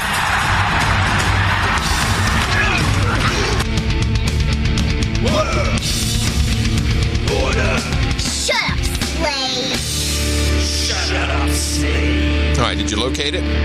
No, I didn't. But I didn't. But I'll just say that they're going to have a bunch of specials. They're going to try to promote the hell out of it. Really? They did play some Earth Day kind of clip. And I didn't think I was looking for that. They played some sort of a offbeat clip on. They played this for one thing. This is the China USA climate hellos. Oh, brother. The United States and China have agreed to cooperate with other countries to curb climate change. Sorry. The agreement came after a 2-day visit to Shanghai by the U.S. Special Envoy for Climate, John Kerry. A joint statement said the two countries are firmly committed to working together and with others to strengthen the implementation of the Paris Agreement. The U.S. and China are the top carbon polluters in the world. No, that's not true. That is not true. I have new evidence who the top polluters in the world are, and it's not China, and it's not the United States. This may come as a surprise to you, because I've been, ever since the, I'm sure you read the blurb that Scientific American, the publication, is now joining the trend, and we're not calling it a climate crisis. The new term officially is climate emergency. Well, that was always in the mix. Right, but now they've made it official, climate emergency, and you're going to be shamed because it's a climate emergency, and in Australia they're shaming you, but they're really shaming John and Adam. 19 grams of CO2. That's the estimated emissions created by streaming the average podcast on the mobile network. And if you love podcasts, 19 grams adds up. So, what's your carbon thumbprint? Belong. Carbon neutral, mobile and internet. To see the impact of your mobile data, visit belong.com.au/carbon thumbprint. So obviously a virtue signaling, it's a VMO, a virtue signaling mobile operator, who wants you to know that when you download, when you stream a podcast, that's 19 ounces of carbon, which I don't know what carbon is. That's not a greenhouse gas, but okay. So this show, with what we think is an average of about 1 million people who consume the program, that's 41,000 pounds of carbon per show, making us truly the most carbon polluting podcast in the universe. Yeah, well, we're one of them, that's for sure. Bad boys. I want to mention something in that clip, though, to get back to something else, which is what they said in this NPR clip. China is still in on the Paris Accords, but they don't even do one bit of implementation until 2030. Yeah. That was the big deal they made. Oh, well, we're going to be in too, but we're going to set it up and we're going to do it all in 2030. Isn't the world going to come to an end in 2032? I mean, it's a little late to the game. Nobody brings this up in the conversation. Oh, yeah, they do. On Twitter. You got to go on Twitter and say, this is crazy, man. No one ever said that China's not going to do anything to 2025. It's fair. That's exactly what this is. Twitter feed. This is shit that people use to go on Twitter and argue. It's completely inconsequential. Okay. Don't you think? All right. That's the best I can do. I'm going to stop it because I got to get to something before I forget. I don't want to forget. I got a reminder from one of our producers, which I appreciate, by the way. And this never happens. We very rarely execute this and make it work. I'm going to remind you to talk about the podcast story that you picked up on your vacation. Oh, it wasn't that great in hindsight. I saw. Oh, no. There's only one time I've been managed to do this. We suck. No, I saw the note too this morning, and I'm like, what was that story about the podcast? I'm like, I don't think there was any good podcast story there, honestly.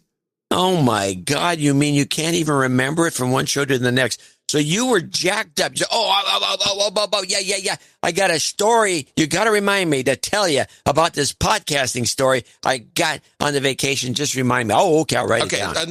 I'm trying to think what the story was because I didn't write it down. I thought it was a memorable story that you didn't need to write down, but you apparently thought so too. And I said apparently. I think it had to do with the Brogans. Remember, there were a whole bunch of Brogans walking around, guys who looked like Joe Rogan. But you talked about that. I know. On the show. Well, do you want me to try and recall the story? You're just going to slap me in the face. Now I'm so disappointed that I will never do this again. I'll never remember anything that you tell me to do. But maybe I'll tell you the story and you'll like it, and then you'll be very happy. But you don't want to hear it anymore. It's okay. No, that's fine. Oh, did you now recall the story? Well, I just don't think if there's a big payoff. Okay, well, tell the story and we'll see if there's a payoff. I'll make a payoff. But if there's no payoff, then you can't excoriate me for telling a lame story. No, I won't. I will not. I will say, great story, Adam. That's what I'm going to say. So there was this bunch of people, and they were celebrating a guy's, I think, 40th birthday, and they all had kind of this build, like the Joe Rogan build. Rogan build. Right. And I couldn't quite figure out who they were. And it turns out, because I spoke to the guy's dad, who was, he's like Jim, I forget his last name, but he started the Metro electric supply company in St. Louis. So a well-to-do family, but very Midwest. And he was telling me about his son that he had started this business called First Form, I think, PHORM, which is a very popular supplement brand. and they do a podcast, which I had heard of, called Real AF. You know what that stands for. And it is a popular pod as fuck. Okay. You've never seen AF anywhere in your life, but okay, that's what it means. Although it actually stands for the guy's name, whatever it is. And this is going to be such a dumb story.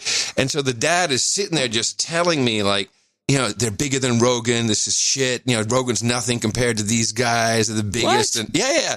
And I'm just sitting there like, And anyway, the long story is that Tina was busting me. Said, "Why didn't you tell him that you invented podcasts?" I said, "No, I kind of had too much fun just listening to people brag about how great their podcast is. And there's no end to the story, so I don't know why I ever said, please remember it."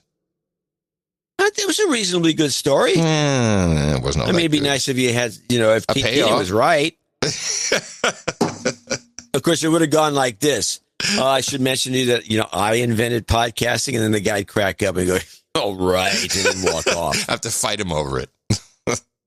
Okay, well, that was totally no good. Okay, well, onward. What do we have on my list here? Well, congratulations to YouTube CEO Susan Wojcicki, who won. Quit? No, she won the Freedom of Expression Award. What? Yes. Who gives this out? I was looking for video, and I just thought the headline was funny enough. The Freedom of Expression Award. Let me see. Stalin Foundation? Who gives this out? Well, what's even funnier is that YouTube was co-sponsor of the event, so it's very. Oh, let's give ourselves awards now. That's an idea. You know, we haven't done that yet. Exactly. Well, here we go. This is the Freedom Forum, and let's see who the sponsors are of the Freedom Forum. Salesforce, Sotheby's, YouTube is the signature sponsor. Wow, that's really. How about that? We're going to give ourselves an award as the signature sponsor, not just, you know, something off on the side. This is a big operation. Altria Group, Goldman Sachs, the Knight Foundation, the Kirschenbaums, Kleiner Perkins. Whoa, this is big. How did we miss? How were we not nominated for this? I'd like to know myself. Let's see. Or how did we not know about this? Let's see. I would love to have recorded her acceptance speech. Well, that would be a gem. Well, there was a whole festival, April 12th to 15th, the celebration of the Free Expression Awards. The Freedom Forum presents the first Free Expression Festival, sponsored by YouTube. Bastions of freedom of expression. They tried to keep this to themselves because they're getting ridiculed to death. Hang on one second. All right. Oh, my goodness. I've got Pabst Blue Ribbon on my mind. Pabst Blue Ribbon! Yeah, you can't catch me off guard, man. I'm ready. I'm ready for you. Jeez. Okay, here we go. Oh, here's the winners. There's more people. Honorees. They've got cool names. Okay. Julie K. Brown, who is the investigative reporter for the Miami. Isn't that yes? Julie K. Brown is the one. Downtown Julie Brown. No, she was the one reporting on didn't kill himself. Epstein. Yeah. She was kind of the it girl insider down in Florida. Well, anyway, she won the Power Shift Award. Oh, she's the one who got the whole ball rolling. Mm-hmm. Yes. So what's she got to do with YouTube? She's a reporter for a newspaper. Hello, Freedom Forum. She won the Power Shift Award. Don't ask questions. DeRay McKesson was honored. He, of course, is the one of the main activists for Black Lives Matter. Also, now I believe the chairman of the board of the Podcast Academy. The Global Freedom of Expression Leadership Award went to General Colin Powell. That's right. If you want the freedom to express complete bull crap about your little anthrax tube, Colin Powell's a tube of yellow cake. Powell's your man. What else do we have? Lifetime Achievement Awards for Susan Stamberg, Nina Totenberg, Linda Wertheimer, and Cokie Roberts. What did any of them do that warrants a Lifetime Achievement Award? No, Cokie Roberts did. I'm sorry. They are the founding mothers of NPR. Just so you know. They're not. That's what it says right here. Founding mothers of NPR. Susan Stamberg, first woman to anchor a national nightly news program. Let's see. Who's next? Nina Totenberg, NPR's award-winning legal affairs correspondent.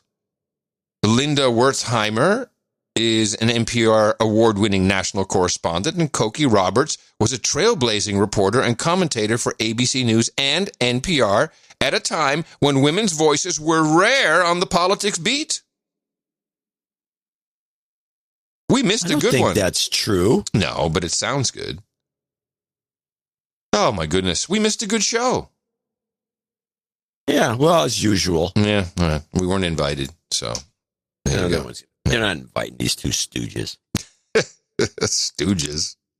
All right, let's talk about guns then, because that seems to be the other thing that we're being pelted Well, before we do that, since we're talking about NPR and winning all these awards, I want to play, this is the state of NPR. I'm going to play two short clips that I consider some of the worst stories, and I'm not here to be a misogynist, but I think maybe the worst host you've ever heard, leading into a story that is so boring I didn't even bother clipping much of it. Okay. The name of this clip is Worst Host and Worst Story Ever NPR. I'm Sally Herships in for Stacey Vanek Smith, and I'm here today with NPR economics reporter Scott Horsley. Good to be with you, Sally. Scott, you stumbled on today's story in your own backyard. Or at least close to my backyard, in my neighborhood. There's a bank that I walk past every night when I take my dogs out. Or there used to be a bank. Not long ago, I was walking by, and I noticed that the ATM was gone. The door was locked, the sign had disappeared, the bank had just suddenly closed. Oh, I'm riveting. What happened? Well, apparently this bank that he used to walk his dog by, never did business with, and I can't even remember the name of the bank, closed. Oh, no. Oh. So they did a whole half hour on this. No.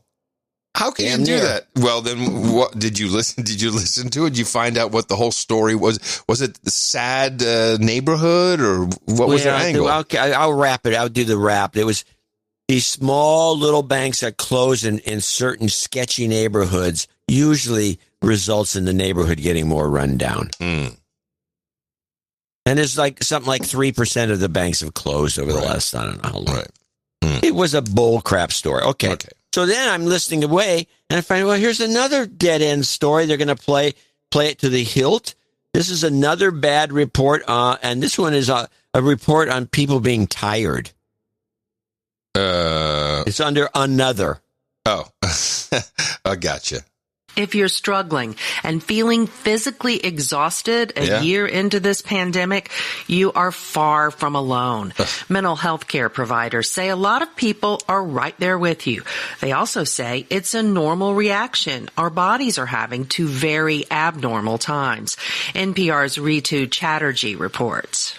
Dr. Jessie Gold says in recent weeks she's often felt wiped out and needing to catch up on sleep. For me, that can feel like this overwhelming sense of Can you imagine going to your doctor and having this talk to you?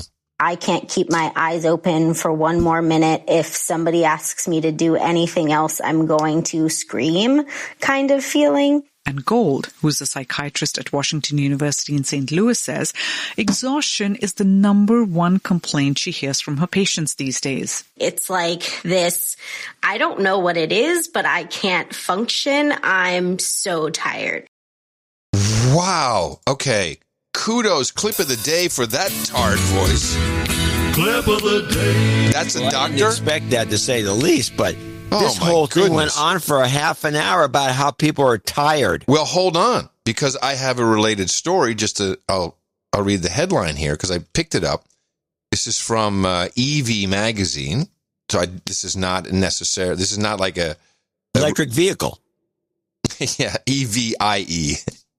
Over 50% of liberal white women under 30 have a mental health issue. Are we worried yet, is the headline.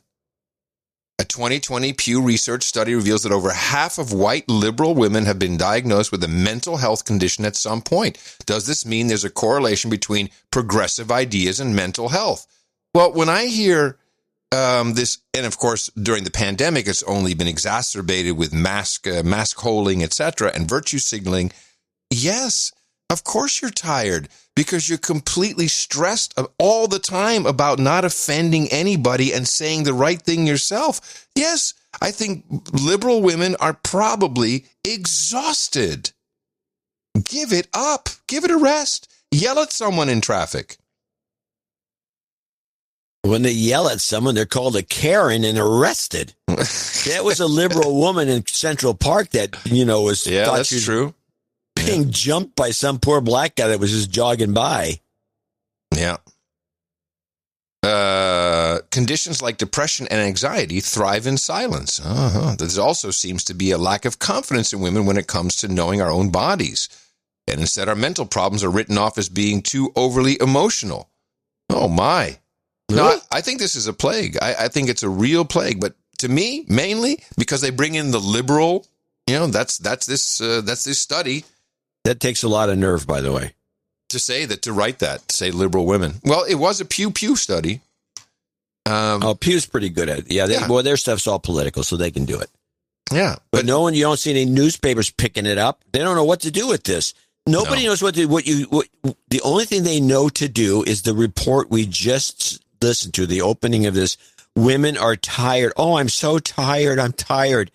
And on and on and on about, oh, I'm tired. I'm just so tired. Yeah. Oh, a bank closed. There's a bank. It was there. Now it's gone. It used to be there. What are we going to do? I don't know. Let's talk about it. This is the kind of crap you get on NPR. NPR is a real sick puppy.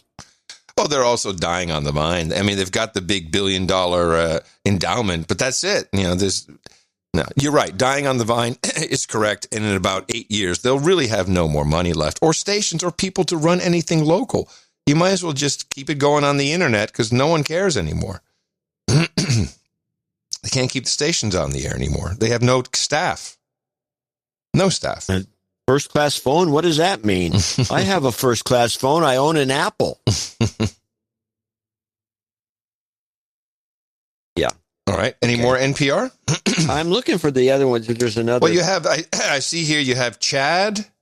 Problem with Chad. Well, this is just a news report, and I think I would just play it for interest, just for informational purposes. Nothing NPR-ish about it. The State Department today ordered non-essential employees and their families to leave the U.S. Embassy in Chad because of possible violence. A travel alert said armed insurgents in the northern part of the country appear to be moving towards the capital. The State Department has long urged Americans not to travel to Chad because of the unrest. Oh, Chad. Chad. I thought it was like... Who's going to go to Chad? Spooks? Here's an NPR thing. This was brought up. This will be I'm not going to go on beyond this.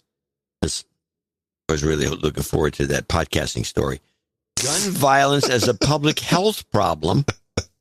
Another dead end discussion on NPR. They just, I don't know why they can't come up with something more interesting than these things. But this is gun. So here's what happened. And this is the basis for the story is that Biden, in a drug-induced stupor, said, this gun violence has got to stop. It's a public health issue now. Uh-huh. Yes. And so the NPR people, what did Biden say? He said it's public health. Oh, we can do a story about that. Let's talk about it and bring in a public health guy. Maybe he can give us some insight. And so this is what you get. Late Thursday, a gunman opened fire at an Indianapolis FedEx warehouse facility, killing at least 8 people and injuring several others. Police believe the gunman also killed himself. Here's a fraction of what also happened in the last 72 hours, according to the Gun Violence Archive. A total of 4 people were killed in gun violence in California, West Virginia, Rhode Island, and Texas. A total of 20 people were injured by gun violence in many other states, including Kansas, Colorado, Michigan, and Minneapolis. So that's where we're going to start the program today. The president has called this a public health crisis and an international embarrassment.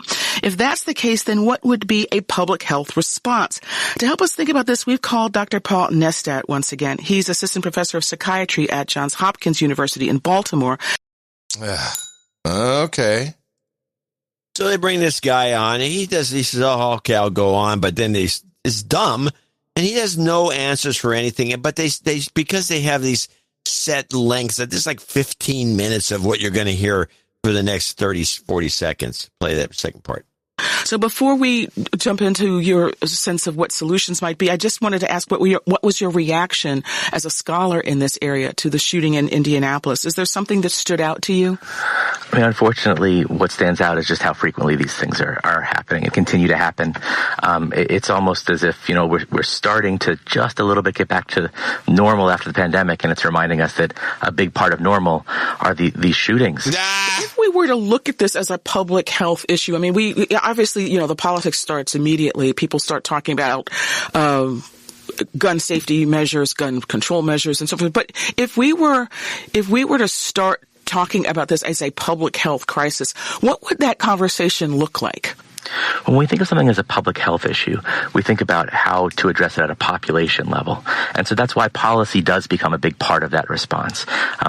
Government policy, whether it's state, local, or federal, ends up the best way we have to intervene in situations like this, to affect people on a population level. So some of the policies that can be passed that are starting to be looked at will ultimately be, I think, part of the solution. No. What did he say? Nothing. He said absolutely nothing. Nothing. Did you notice that her patter is very much like Yamisha's? Yeah, a little bit. I think it's just a milieu. Yeah, milieu. All right, so there's a interesting, in this report by itself, yes, now that we're getting back to normal, we have to remember that with normal comes gun mass shootings. Guns. Yeah, no. And by the way, no one ever talks about the Vegas shooting anymore, now do they? You never, no long talk about that. No, it's all about this person, that person. The most recent one, well, there were a couple. The FedEx processing center. It was interesting that the shooter was known to the FBI. His mom had called him a year before. We don't know if they had any ongoing contact, but it's another one of those FBI stories where nothing happened, even though they were called in, or did it? Because you got to question at this point. Then we have the Chicago 13-year-old, which is a very disturbing story, mainly because, well, I think I have a clip. They're really not even discussing the real issue of what's going on here. This is the 13-year-old kid who a cop killed. Here's the story. Jackie and Taman, this attorney told a judge last week that 13-year-old Toledo had a gun in his hand when he was shot. But the body camera video shows Toledo dropping that gun less than a second before police fired. It all comes down to the proffer, an outline of criminal charges that veteran Assistant State's Attorney James Murphy read to a judge in an April 10th hearing. He said Toledo had a gun in his right hand. The officer fired one shot, and then the gun Toledo was holding landed against the fence a few feet away. But that's not exactly what the body camera footage shows. Instead, Toledo appears to drop the gun less than a second before he was shot, exactly 842 milliseconds before, as he was raising his hands. Cook County State's Attorney Kim Fox has now placed that attorney on paid leave. In a statement, a spokesperson for the top prosecutor says, quote, an attorney in our office failed to fully present the facts surrounding the death of a 13-year-old boy. We have put that individual on administrative leave and are conducting an internal investigation into the matter. The office told the Sun-Times that attorney did not watch the body camera footage before the bond court hearing. He was in court for the case against 21-year-old Reuben Roman, the man who was with Toledo that night and whose gun Toledo allegedly had. So the whole story is about less than a second, 800 milliseconds. Was it appropriate or not? What is a 13-year-old doing with a gun? I know what's going on in Chicago, but that's not the story. It's like, oh, this is bad judgment by the cop. Clearly, we can't have this. Cops killing people. especially black people. And I think this kid's nickname was Lil Homicide. Hello, Lil Yummy, anybody? If you remember the whole catalyst for the 94 crime bill was the 13-year-olds who are going shooting up our nation. Except now they've turned it around a little bit, and they're going to use this young kid, this dead young kid, to cause more division and strife and anger. Because, you know, here's what happens. I get all the time emails. They're coming for the Second Amendment. No, listen to me. Stop. You're shark bait for Twitter. You're being primed for the news machine. This is the news who wants to get you into the spin cycle. First of all, they're not coming for the Second Amendment. The Second Amendment is it's like the Constitution is like a blockchain. You don't remove the Second Amendment. It stays there.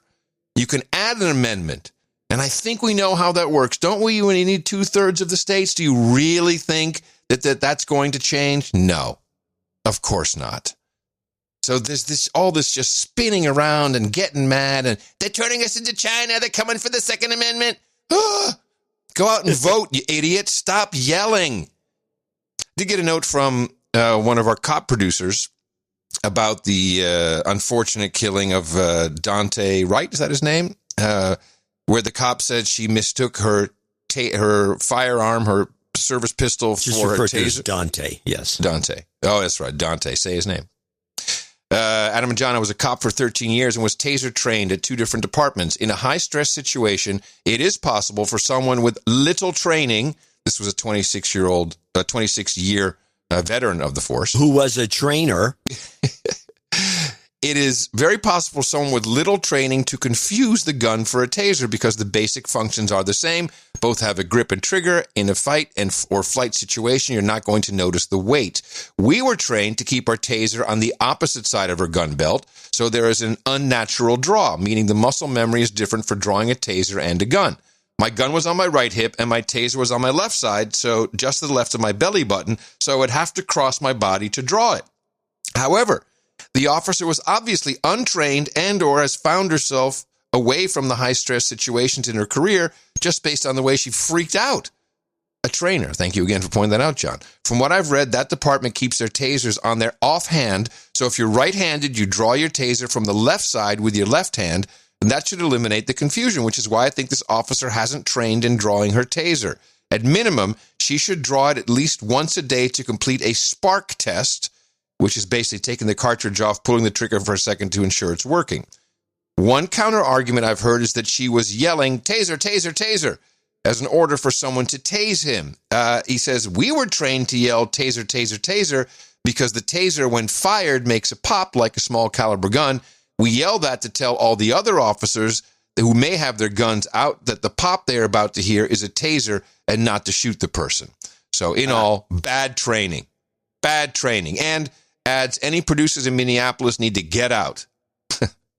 I'd say. Yeah. Minneapolis is a mess.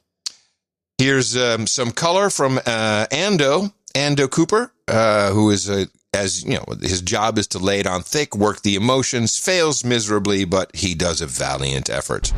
There is no way in good conscience to use the word good evening tonight, though there are many words to choose from. Mournful, tearful, and yes, as a country, shameful.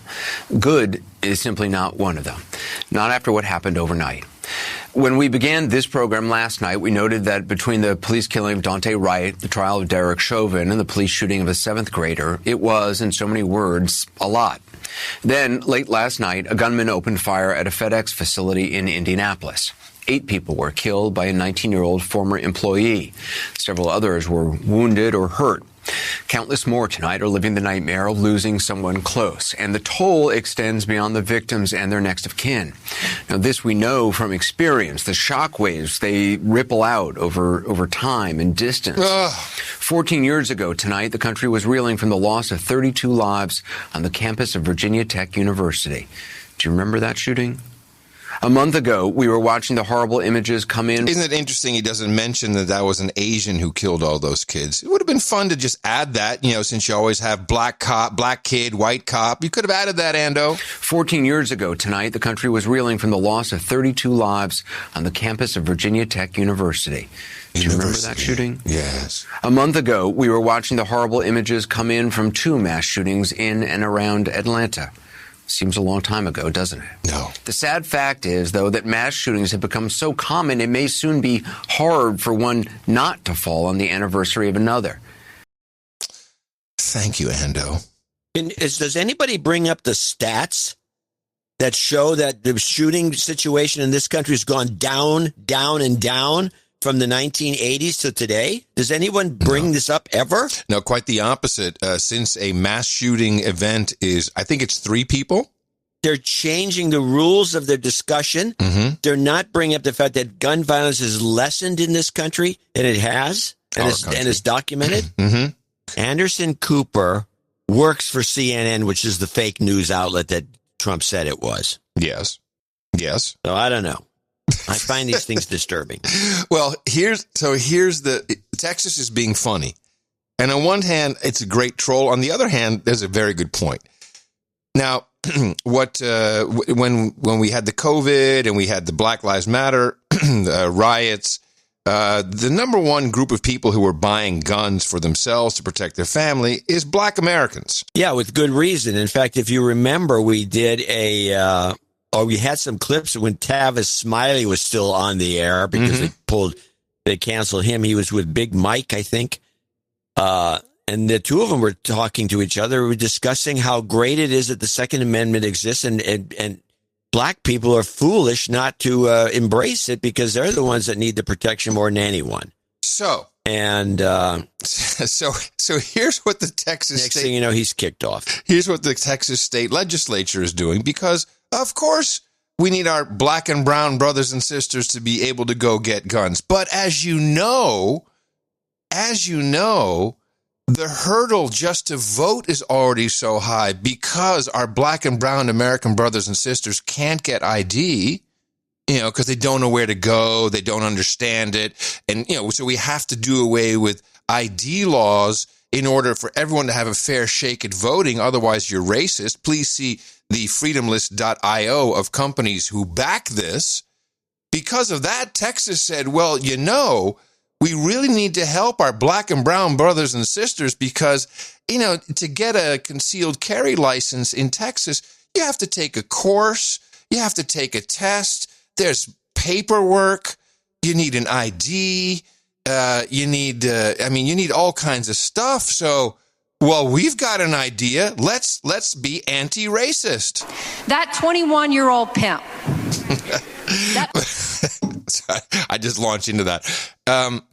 There's a bill, House Bill 1927, which says if you're 21 years of age, you can carry a gun, open or concealed carry, nothing needed. No paperwork, no test, no nothing. Because, otherwise it's a racist policy. And this is now being fought by the Texas Democrats with stuff like this. That 21-year-old pimp. That 21-year-old trafficker who is not yet a convicted felon. Roll on into any place you want and buy a gun under this provision and walk around in whatever way you want. No training, no understanding, Wild West pimp style. That's what this bill does. And then that pimp can roll into whatever small businesses in your community with their stable of girls, and they can flaunt it. Wild West pimp style. I hope she realizes that using the term pimp is completely racist. She's a racist. The irony of her complaining is not lost on us. No, it's beautiful. It's okay, if for everything else, no, let them vote, whoever you are. But yeah. Now, I agree in principle that to get these, I think your gun safety is important. I think people need to take some training. I've never found that to be objectionable. I don't see any reason for it. They used to teach that sort of thing in high school in the United States. People forget that. Yeah. Half our listeners don't know this. You used to have gun clubs in high schools in the United States. You bring your rifle to school.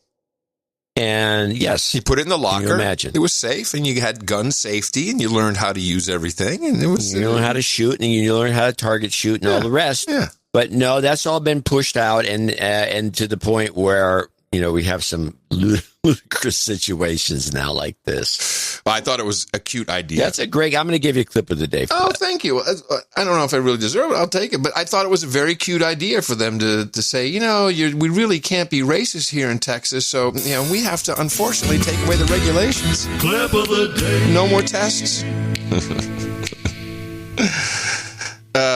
Let's see. Oh, I do have some other fun stuff. You got any ISOs in the meantime? I think I'm low on ISOs. Let me see. I had... yes, I have 2 ISOs. Well, actually, I don't think it's too long, but I have one from that lady you just heard. Wild West pimp style. Which is too long, I think. I do have this one. What they've got here is a double whammy. It's not really I like great. that one. It's okay. Do you have anything? Do you have any ISOs? Yes, I went to the well and found my girl. And I thought this for the end of show, I think this would be a good idea for an ISO. It's just because this is the podcast is life changing. Life changing. Ooh, you have a little blippy there that I don't like. Life changing. I can kill it. I can kill it. Life changing. And let's see, with this compared to this, what they've got here is a double whammy. Ooh, hard call, man. I think the double. Well, how about a combined double? That's such a cop out. Life changing. What they've got here is a double whammy. No, it doesn't fit together. You choose. I'm fine either way. You want life changing or double whammy? I'm going to go with double whammy. Double whammy. Okay, appreciate that. Well, it's 2 of us, and so it makes some sense. All right, I can get more from. Believe me, she's a gold mine. So the something we've been following on the show for a long, long time is the serious situation with the white helmets, which this show called out as bullcrap from day one, not just because we have eyes and we can see video and we understand what makes sense and what doesn't make sense, but there was a lot of reporting. And by the way, we also noticed that the people that were the dead kids and all the actors in there, it was an obvious ensemble operation. Yes, and we have same people. And we have video of them pretending to be dead in rubble and then getting up and having a good laugh. Remember, there were selfies. The whole crew took selfies with the dead people. And then the OPCW, and this is because it fell under the chemical weapons international laws, which turned out to also be not true. This was the barrel bombs. Oh, they're throwing chlorine onto the poor citizens of Syria. It was all bullcrap. And this came out, and there were, and I think there was even acknowledgement. Am I mistaken in my memory here that there was acknowledgement that that there was fakery? That the white hats were full of crap? Yeah. Isn't that yes, kind of there was. It came out a couple of times, but then it got repressed and went right back into play. Yes. So in the EU Parliament, they had a subcommittee. It still happens in the big boomy hall. And the subcommittee included the Director General of the OPCW, which is the Chemical Weapons watchdog, I guess we'll call it. And here's Mick Wallace, who is a member of European Parliament for Ireland, and Mick asks a very, very obvious question, kind of half of a statement, because remember, we had all kinds of bullcrap stories, mainly from one outlet, which is Bellingcat. Bellingcat, the so-called open source reporting group, who know exactly that Russia shot the... You're doing a reset yourself here. I forget all these things. I know, but it comes flowing back. The Great Reset. And Bellingcat, they knew that the plane was with the Dutch flying from Amsterdam was shot down by Russians. No, it couldn't be anything else. It was Russian. Bellingcat. Oh no, this is they reported. They reported on how incredibly horrible this was. What was going on in Syria with chemical bombs, chemical weapons, oil drums dropped out of helicopters. Well, Mick Wallace was having none of it, but then listen to how he is shut down by the speaker or the leader of this particular subcommittee. Director General, The credibility of the OPCW is at stake. Why will you not heed calls from renowned international figures, including the organization's first Director General, Jose Bostani, and several former team leaders from the OPCW, to meet with all the investigators, including the dissenting inspectors? Director General, this problem is not going away. Are you going to investigate all aspects in a transparent manner? And you might also look at the fact that there was a false leak that went to Bellingcat and the BBC, which set out to just deliberately to undermine the credibility of Bostani. What have you to say about this? Je vais commencer, moi, par dire ce que j'ai à dire. I'll begin by saying what I feel I have to say after what I have just heard. The credibility that I'm concerned about is that of the European Parliament. Yes, there is no peace without truth. There is no peace with fake news. And I would like to apologise to the Director General of the OPCW for what he has just heard. As Standing Rapporteur for Syria, I would like to apologise to Syrian human rights activists that I have met, to the NGOs who work in Syria that I have met, to doctors in Syria who I have met for what they have just heard. I cannot accept that you can call into question the work of an international organisation and that you call into the question the word of the victims in the way you have just done. And I would ask you, Director General, to please forgive what we just heard, which seems to me to be fake news. I give you the floor. President, why am I the only one that was interfered with here? Is there no freedom of speech being allowed in the European Parliament anymore? Vous n'avez pas la parole. Vous n'avez pas la parole, monsieur. You always said that we were entitled to our opinion. Today you're denying me my opinion. Monsieur Wallace, vous n'avez pas la parole. You don't have the floor, Mr. Wallace. You don't have the floor, Ms. Daly. I'm giving the floor to the Director General of the OPCW, and I think that the subcommittee should keep its honour. Well, who needs Farage when you got Mick Wallace? I'm liking this guy.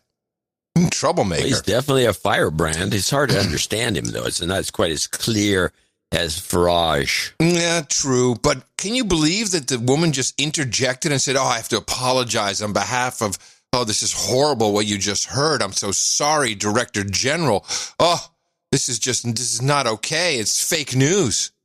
Yeah, it really seems like this European Parliament to me always seems like a bad science fiction movie. It's just really lame. Yeah. But on they go. And now, did we not have an admission from the United States intelligence community that the Russian bounty that just came up for the Taliban to kill American soldiers, that turned out to be bogus, right? This is not the first time the intelligence community, quote unquote, has said this. This is the more recent one. Is just a few days ago. Yeah, so I think they're repeating their initial guidance, which is, according to this is the Guardian here that I have in front of me. The U.S. intelligence agencies have only, quote, low to moderate confidence in reports late last year that Russian spies were offering Taliban militants in Afghanistan bounties for killing U.S. soldiers. It was used by Biden in his campaign. Right. So that turns out, so we can agree now, is it out in the open that it was not true?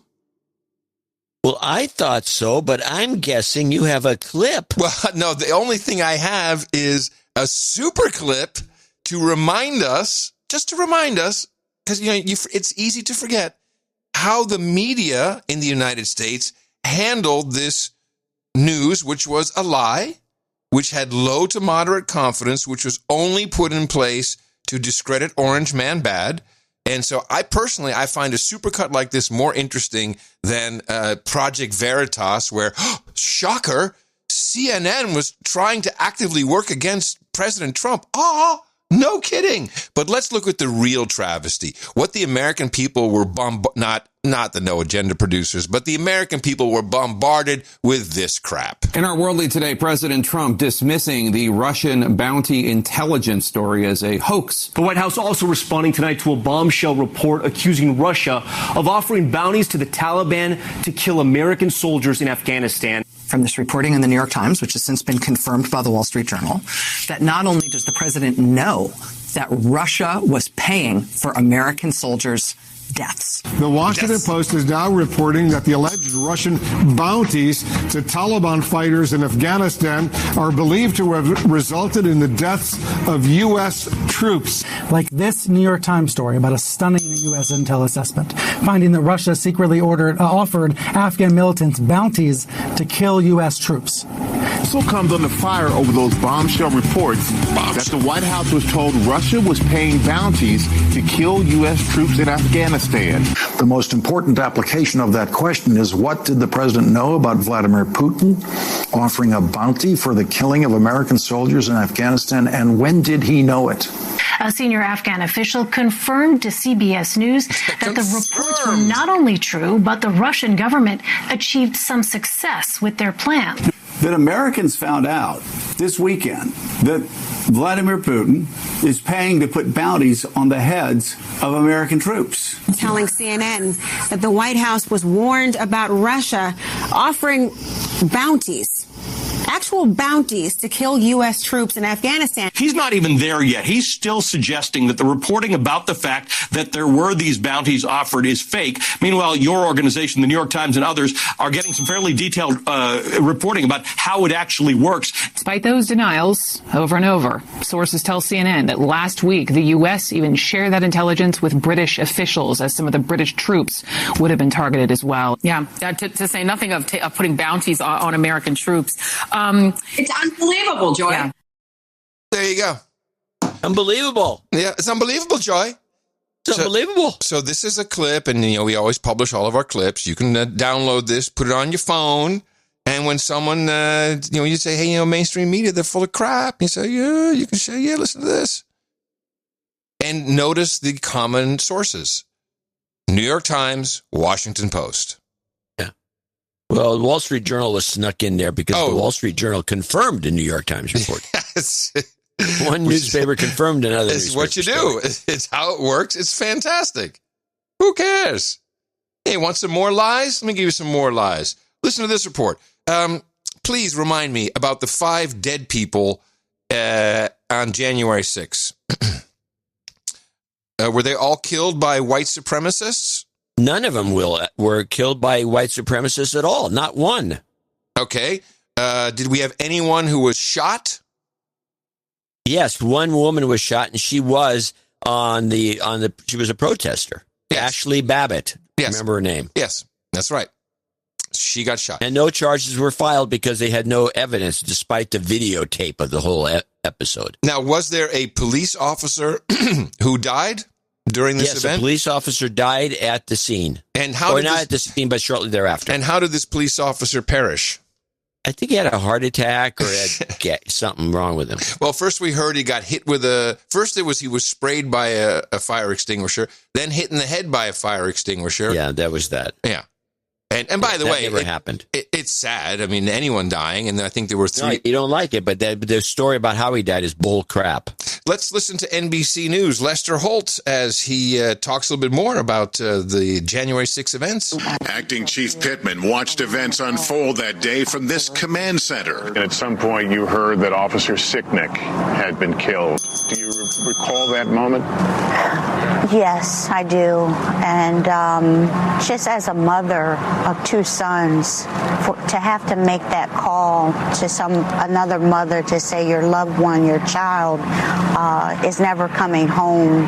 It's just something you're never prepared for. So notice he says a couple of things here. He says the day the officer was killed, which is just a lie. It's not true. He was not killed. He died.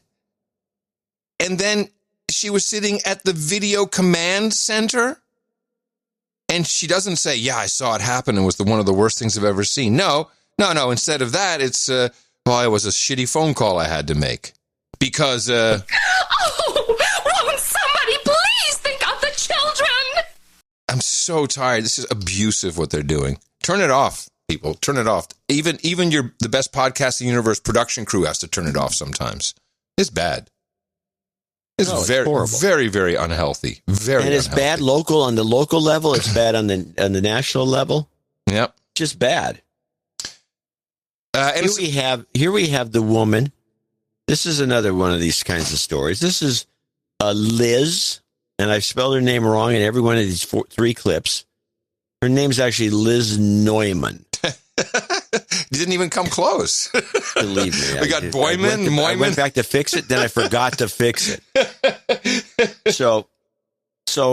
But Liz Neumann was the woman that worked at Department of Homeland Security that quit around April of 20. I'm trying to think. It was maybe April of 2020 for whatever reason. And she then became one of the chiefs of Republicans against Trump. She was a never Trumper. Mm-hmm. She was okay. I'll give her your background because they're not going to give her background on these clips. She's bitching about white supremacy and how President Trump encouraged it. Mm-hmm. And her background is she was a Bushy. Mm-hmm. And then she got into the Trump White House as the assistant to one of the chief of staffs, the harsh-looking guy. I can't think of his name. The harsh-looking guy? Well, the one chief of staff that he had, it wasn't Mad Dog Mattis, who went to, I guess he was in the Department of Defense. No, it was Kelly. Kelly. She was and Kelly hated Trump. We know that. Mm-hmm. And somehow he got the job because he was forced into it. Trump was pushed into these hirings, and she was working for him. And then she quit. And it's a big deal because she's, they're trying to make her look like, well, she was another one of these. Well, like Trump's sister, like Trump's sister. They get to milk her. She'll have a book. Yeah, well, she probably does. This is Liz on White Supremacy 1. Now listen to her saying nothing. Has this rallying effect for white supremacists to this ideology that eventually there's going to be this massive war and the U.S. government's going to be overthrown and they're going to be able to establish this white nation. So it's not like they destroyed the Capitol. It's not like they disrupted the transition of power, but it was seen as kind of almost the starting point, perhaps, of the civil war that they have believed in their mythology was going to come at some point, a race war. And so you see on online chat rooms that you have groups using this as a recruitment tactic, that it's finally happening. If, there's going to be this race war, that we're finally going to be able to achieve our aim of ridding the country of all of these people we don't think should be here, establishing our own country. And anytime you have, for an extremist group or a terrorist group, something that's symbolic, it affects and helps them with their recruitment, with their morale. So these, certainly on the white supremacist side, we see an emboldening effect for those groups. Wow. About January 6th. I'd really like to see this group that are going to turn this into a white nation. Yeah, I'm waiting to see. Pretty powerful group. She's got it nailed. So let's go to part 2 and you get a little more details. Which of the groups want to see a race war and want to see you, lady? This is, by the way, it's obvious. This is Terry Gross on Fresh Air. Oh my goodness, Terry Gross wants a race war. Is that her? Yeah, you'll hear her voice at the beginning. Yeah. Oh my goodness, shame on you. Which of the groups want to see a race war and want to see like a civil war that leads to a white nation? Democrats. Okay, so you can stop her right there. She's going to name names, actual groups. She's the big expert. She came out of the White House. She was studying this. She's now doing a book. She's part of some foundation that's stopping this. So let's name some groups for us, lady. So that particular strain is going to be in your white supremacist groups, so neo-Nazis and other groups that borrow their mythology largely from Germany and Nordic countries. What you also see, though, is there's this other movement called the Boogaloo Boys. You may have heard of them as well. They also believe in a coming civil war. They also subscribe to an ideology of accelerationism, which a white supremacist might also ascribe to. that concept is that we are going to commit certain acts to accelerate societal collapse, to encourage the oncoming of a civil war. So it's not just a belief that someday there will be a civil war, as if you're being prophetic and you have awareness of something happening in the future. The accelerationism is, it is my job to help bring it about.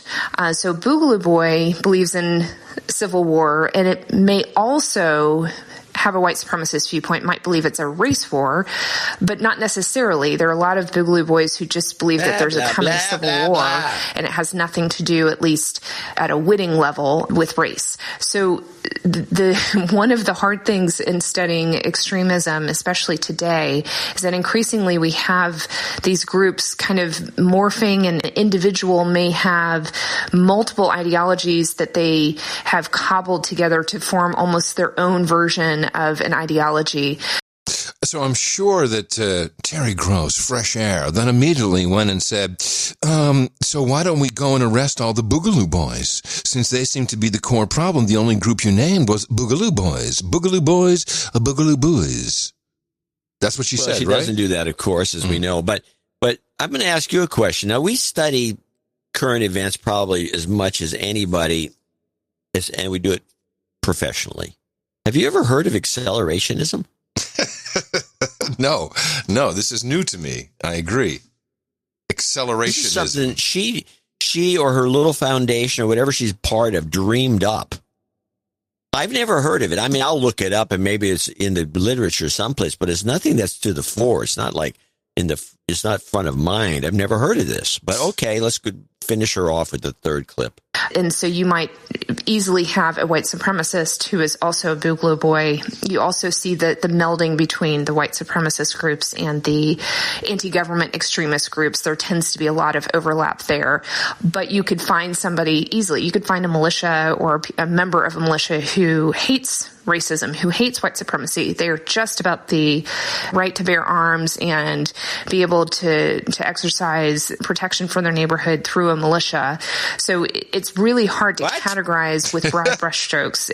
And part of the reason that perhaps we haven't been able to take domestic terrorism as seriously as we should have is because of that decentralized lack of organization to many of these groups. You often see infighting between supposed leaders of these groups, and it can give this false sense that they don't have their act together, they're not actually that dangerous because they're always fighting with one another and they can't even agree on the issues that they stand for.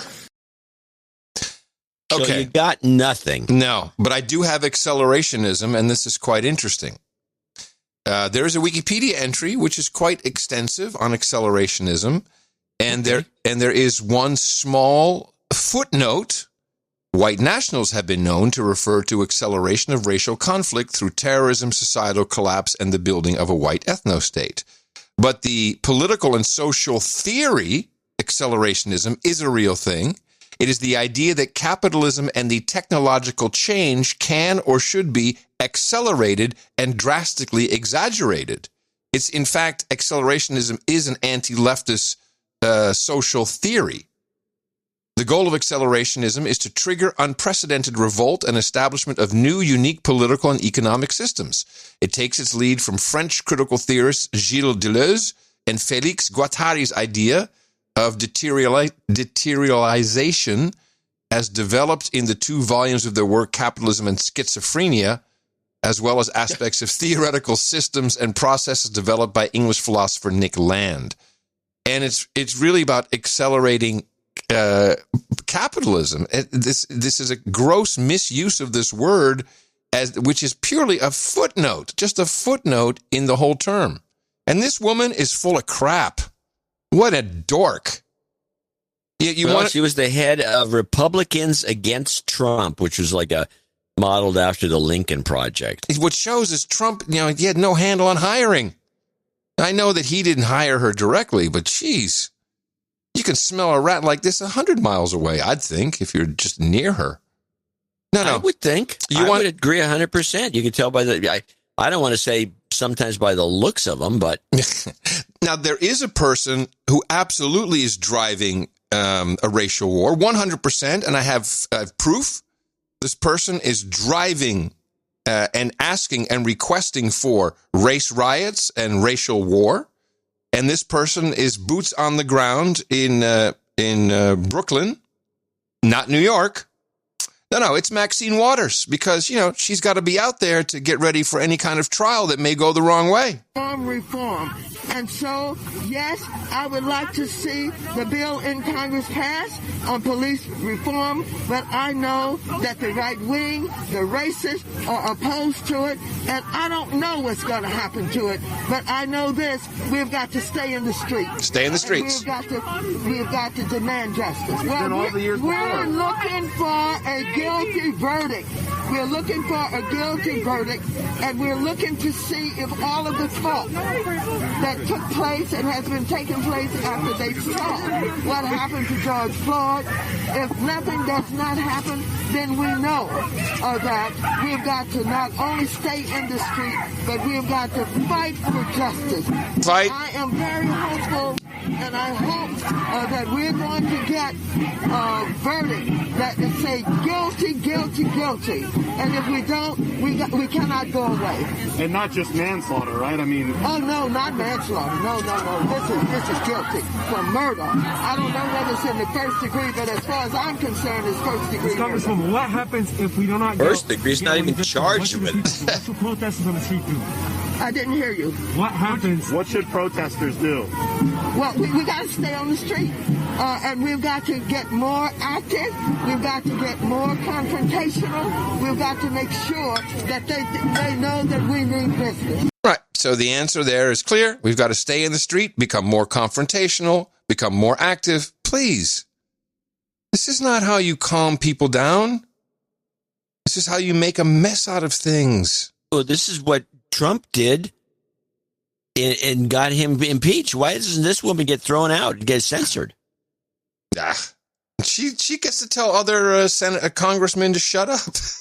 She can do anything she wants. Shut your mouth. Just like our now we have a new ambassador to the United Nations, Linda Thomas Greenfield, and she made some very controversial statements. And she said in a statement that the United States, as is encoded into our founding documents, we are the epitome of a white supremacy and systemic racism. It's right there in our founding documents. Now, this is a controversial thing for her to say. So this came up in a Q&A session with Jen Psaki, who speaks on behalf of the president in the White House. And let's just have a listen as to how she addresses this issue of race and the Constitution and the ambassador who said this, which just seems like not a good thing to say if you're representing the United States. Is this policy for us to go around and say, oh, we're sorry, we're racist? Is this the new policy? Is that Build Back Better? The U.S. ambassador to the UN, Linda Thomas Greenfield, talking to her group on Wednesday, said that white supremacy is woven into our founding documents and principles. Now, this statement is getting widely criticized as essentially parroting Chinese Communist Party talking points. So is the president going to remove her from her position as the representative before that body to promote United States values? Is the president going to remove an African-American woman with decades of experience in the Foreign Service? It's very important to point out what color she is. Thanks, Jen. Who's widely respected around the world from her position as ambassador to the UN? He is not. He is proud to have her in that position. She is not only qualified, he believes she is... Did she say he, she? Did she do a double pronoun there? I don't know. Then she's going to be guilty of misgendering. It's not. He is proud to have her in that position. She is not only qualified. He believes she is exactly the right person in that role. Maybe that is her pronoun. Maybe that's her pronoun. Maybe her pronoun is he, she. We should look on her bio. She is exactly the right person in that role at this moment in time. I have not seen her comments. I will say that there's no question that there has been a history of institutional racism in this country, and that doesn't require the UN ambassador to confirm that. So that's essentially the same lecture, though, that the Chinese delegation gave Secretary Blinken in Alaska last month. So does the president think our founding documents are racist? I would say that I will leave my comments to speak for themselves, and certainly I think most people recognize the history of systemic racism in our country, and she was speaking to that. Do you see how it's just slipped in now? The history of our systemic racism. We had slavery, but that has now become systemic racism, which means it's still here and it's encoded in our founding documents. By the way, because of the documents, we got to get rid of these documents. That's the real goal here. By the way, Republicans/conservatives, don't get pulled into this. The woman is unimportant. Who gives a crap about the United Nations? Don't go all freaking out on Twitter. Like the journalist, she must have been from Fox. Oh, it's like the CCP. Okay. Hello, get a clue. Well, I don't think it's as unimportant as you think, mainly because that's where Susan Rice came from. Yeah. And a lot of people think Susan Rice, as of today, is running the White House. Oh, yeah. That's what I mean. It's like, this is not surprising that these people talk like this. It doesn't surprise me at all. No, they hate the country. They do. Let's face reality. They simply hate the country. This woman, our U.S. ambassador, is supposed to be promoting the United States and all its, its tentacles wherever they may be. Well, supposed to be pro-American. But no, she hates the country. She's just as soon work for the Chinese, which is what she's doing. What is the job description of a UN ambassador? I don't know. You got to go to China to find it because it's the Chinese who define it. I'm going to show my support by donating to No Agenda. Imagine all the people who could do that. Oh, yeah, that'd be fab. Yeah, on No Agenda in the morning. Yes, and we do have a few people to thank. We have a make good. We got to do a quick make good first. Why don't you read that while I this is Kevin Laux, Laux. His note got lost for the last episode. He said donated for show 1337. It was a double 133.7 or 267.40 donation. Yes, we remember. In my note, I mainly wanted some karma, but instead I was jinxed. My scalding hot fiance and I, here's another story, have been house hunting and the market is crazy. I bragged to her that we would be getting house buying karma and our worries would be over. On show day, we found out the construction house we have a reservation on will be at least $70,000 more than we expected due to supply issues. By the way, I think this is China as well. I think there's wood, certain types of pressed wood. There's all kinds of supply issues. I think they're not just messing with our chips, but also with our lumber and other supplies. He goes on, we have been hedging our bets and looking at resales as well as a house we were very interested in. It went under contract before there were pictures, before there were showings. Yes, because it's banks buying it, as we just explained. We didn't even have a chance. After everything on Thursday, she said, well, so much for the karma. I was confused by our misfortune and not able to listen to the show yet. When I was finally able to listen on Friday night, it all made sense. I found out you didn't get my note and my gloating jinxed me. Last time I donated, I received jobs karma, and it paid off for me with 2 promotions. Please give me an emergency triple shot of karma, house, relationship, jobs. I think I'll need them all to survive these crazy times. Jobs, jobs, jobs, and jobs. Let's vote for jobs. Yeah! You've got karma. Now, threw in the house goat just to help you out. People should probably start looking for private sales. That'll bypass the banks. And they're all over the place. There's a bunch of new systems out there, too, that allow for this. I'm going to read a note now. You read that one, which came in from one of our anonymous woman. But she says, I'm a healthcare attorney over in, I'll leave that out. I can't tell you how much I appreciate your weekly COVID vaccine reports when what I see, hear, and experience every day conflicts so wildly with the M5M. Mm-hmm. In other words, what she's saying, because she's a healthcare attorney, and what she hears on the M5M, it doesn't make any sense until she listens to our show. Right. At least now I have somewhere to turn. Most of what I know is privilege, but some of it is not. I messaged you both on LinkedIn. Please put this for my damehood. She also says one other thing, which is I only have one request, no jingles. This is for a associate executive producer donation. Can you please provide, now this is, you can listen to this. I can't come up with this. Can you please provide the citation/statute for the federal law you brought up on the show that says something to the effect of the federal government cannot fund vaccines if there's an experimental use authorization. No. Yeah, that's what what I said. She misheard us. Yeah, no. You cannot issue an emergency use authorization for vaccines if there is an approved treatment available. There are many treatments. You can buy them at the airport in Mexico. Some of them treat you for other things. Boing. But you can get ivermectin, hydroxychloroquine, Z-Paks, anything you want. Those are treatments. And they, from all the studies and surveys and everything we know, they work, but they can never be admitted because the minute they admit that, then the emergency use authorization is illegal. Now, which statute that is, I don't know exactly. But look for that. That's what you want to be looking for. Anyway, now let's go back to our list of well-wishers and producers for show 1339, starting with Steve Banstra in Nashville, $184.40. He's kind of a PBR donation. Dame Dane in Fredericksburg, Virginia. Or no, I'm sorry, Fredericksburg, Denmark. Oh, the real Fredericksburg. The OG Fredericksburg. No kidding. That's good. Denmark. 133.33. Aaron Farrell in Wadsworth, Illinois, 111.11. Sheila Ryan in Paris, France. Hello. Oh, by the way, I'm sorry, Dame Dane. I did need to mention this. I'm not quite sure how that happened, but if at all possible, and I'll do it at the end, she'd like a jobs karma for her beautiful husband, who was a mainframe dude, who was bullied into getting an ulcer, then fired from his last job. He has a jobs interview Monday morning. I'd really love for him to get a jobs confidence boost. Thank you for all you do. No agendas, the best podcast in the universe. Yes, we're going to give him a big a TPP jobs karma boost at the end here. How is he bullied? The mainframe guys usually do the bullying.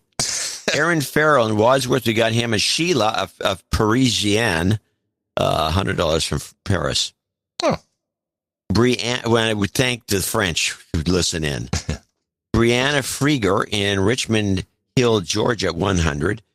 Kurt Kubal in Wayzata, Minnesota, 99.99. Yeah, hold on, Kurt. Something happening with Kurt here. Besides the annual birthday donation, this also makes him a knight.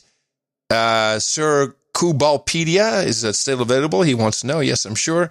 He says that way people have to use my honorific name when I expound my random knowledge on them, Sir Kubalpedia. Much these days from your show, I learned much these days from your show. I'd like to request peaches and rye PA at the round table. It has been ordered, and thank you for your courage. Sir Gary's up next, 7777 from Wayne, Pennsylvania. And I will mention he liked the climate change special. And as he particularly should. The Michael Crichton clip that was in there. John and Kim Watson in Aurora, Colorado, 77. Sir Rick in Arlington, Washington, 6969. Sir Timothy Brashear, 6969. Surveilled Baron of FEMA Region. Oh, I'm sorry. Sir Rick is 6996, not 6969. I think maybe I said that. I don't know. Surveilled Baron of the FEMA Region 4 in Palmetto, Florida, 69. Home of the Palmetto Beetle. Thomas Hurtado, 6528. Dame Sparkle in West Lynn, Oregon, 63. Happy birthday coming up for her to Sir Barrington. Baronet Loudpipes in Charlotte, North Carolina, 6140. Lisa Barnier in Clarkston, Michigan, 60. Daniel Mariano in Pflugerville, Texas, 5510, where Adam's moving to. Dean Roker from East Grinstead, West Sussex, 5510. Am I still on? Yeah. Seth Dunbar in Spring, this is where he gets cut off. Seth Dunbar in Spring Hill, Kansas. He has a request for a de-douching. You've been de-douched. And a call out for douchebagging his brother Ben. Douchebag. And cousin Isaiah. Douchebag. Get on the stick, kids. Richard Futter in London, UK, 5510. A lot of 5510s. Alan Asaf in Fuquay Varina, North Carolina, 5510. Michael Shambow in Topeka, Kansas, same 5510. Then we go to 5005 from James Fredericks in McFarland, Wisconsin, 5005 also from Sir Andrew Benz in Imperial, Missouri. The following people now are $50 donors, name and location, and that will wrap it up for us. Jessica Young from Yuba City, Baronet Amen Fist Bump from Montgomery, Texas, where Adam's moving. Matthew Wells in Austin, that's where Adam's moving from. Marie LeBruyere in Kennett Square, Pennsylvania. John Camp in Antlers, Oklahoma. David Shalona in Madisonville, Louisiana. Kevin O'Brien in Chicago, Illinois. Sir Jerry Wingenroth in Saugus, California. And last but not least, Sir Spud the Mighty in Marietta, Georgia. I want to thank these folks for making this show possible. We, of course, thank everyone who came in under $50 for anonymity reasons mainly, but also we have some great programs you can take a look at. These are sustaining donations, very important to the show. Even if you donate as an executive producer, just a producer, it's great if you can get on one of those because that really gives us a base when times are low. Like today is a very slow day. Personally want to thank the Fugazotos for the chocolates they sent the Keeper and I for our anniversary. Very nice chocolates. And Sir Keith Jacobs came through. The Etherwave Theremin has arrived, and I cannot wait to play it for you on Thursday. I'm very excited. Yeah, we're going to look forward to that. Yeah. I want a song. So far, it sounds like a lot of sine wave. I've got to work on it, but it's very interesting. It does work. It's fun. I'd never played one. And it still doesn't sound like I'm playing one, but we're going to work on it. This never played one may continue forever. Yes, well, we'll see how it goes. Thank you all very much. And here is the promised jobs karma for our mainframe dude who needs a little job booster. Jobs. And jobs. You've got karma. Support the show for our next episode on Thursday. Dvorak.org/NA. It's your birthday. Oh, no agenda. And as promised, his annual donation, Kurt Kubal, April 15th. There it is. And happy birthday to you, Kurt. Joel Cox turns 43 on the 16th. Dave Sparkle, happy birthday to Sir J.T. Barrington. His birthday is today, as is Derek Narlocks. Alexander Harrington, happy birthday to Lady Get Over It. Her birthday on April 20th. And Brianne Freiger says happy birthday to her dad, Sebastian, in Lake Stevens, Washington. His birthday also on the 20th. And finally, not just from Sir Oma, but from everybody here at the best podcast in the universe and all across Gitmo Nation, happy birthday, Darren O'Neill, from all your buddies here at the No Agenda Show. It's your birthday. All right, 1, 2, 3 knightings on deck. That means we've got Maximum Blade ready to go. Yeah, let me pull this one out. Nice. Up on the podium, Derek Narlock, Kurt Kobal, and MFDX. All of you are now Knights of the No Agenda Roundtable. That means we've got some accoutrements here for you, and I'm very proud to have the honor to pronounceate thee as Sir Gnarls, the Gnarly Narlock, Sir Kubalpedia, and MFX of Anjou. That's right, for you, we've got Hookers and Blow, Rent Boys, and Chardonnay. By request, we have Pepsi and Poutine, Walleye pulled from the Rainy River and Gerber Multi-Tools, Peaches and Rye PA. We got some extra ginger ale and gerbils, some geishas and sake, Rubenesque Women and Rosé, breast milk and pablum, and of course, mutton and mead right there for you, right there at the round table. Thank you all for supporting the No Agenda Show. And you can go to noagendanation.com/rings, and Eric the Shield will take care of you. We'll make sure that you get your ring, your sealing wax, and your official certification. Please post that on No Agenda Social so we can welcome you all to the round table and everyone can see your your accoutrements, your ring. It always looks beautiful. No agenda meetups. Like a party, they are kicking ass. NoAgendaMeetups.com, where people get together who, a lot of them have been getting together throughout the entire so-called lockdown, the pandemic, people just hanging out. But I went to the 512 meetup yesterday. It's great to see everybody. It's a good group. You know, it's always fun to see how diverse everybody is, but yet Everyone has a good time talking, no triggering. It's lots of fun, as is witnessed by this report from the Memphis meetup. Hi, No Agenda Knights and Dames and No Agenda Slaves. It's Ty McMahon, and while I couldn't be there, my friends were over at the No Agenda Bad Beer protest here in Memphis, Tennessee. Check it out. So we're at the Hammer and Ale meetup in Memphis on April 17th. This is Todd Winton in the morning. Dame Shell, once again, right here. This is Ted O'Brien. My preferred pronouns are nobody and anybody.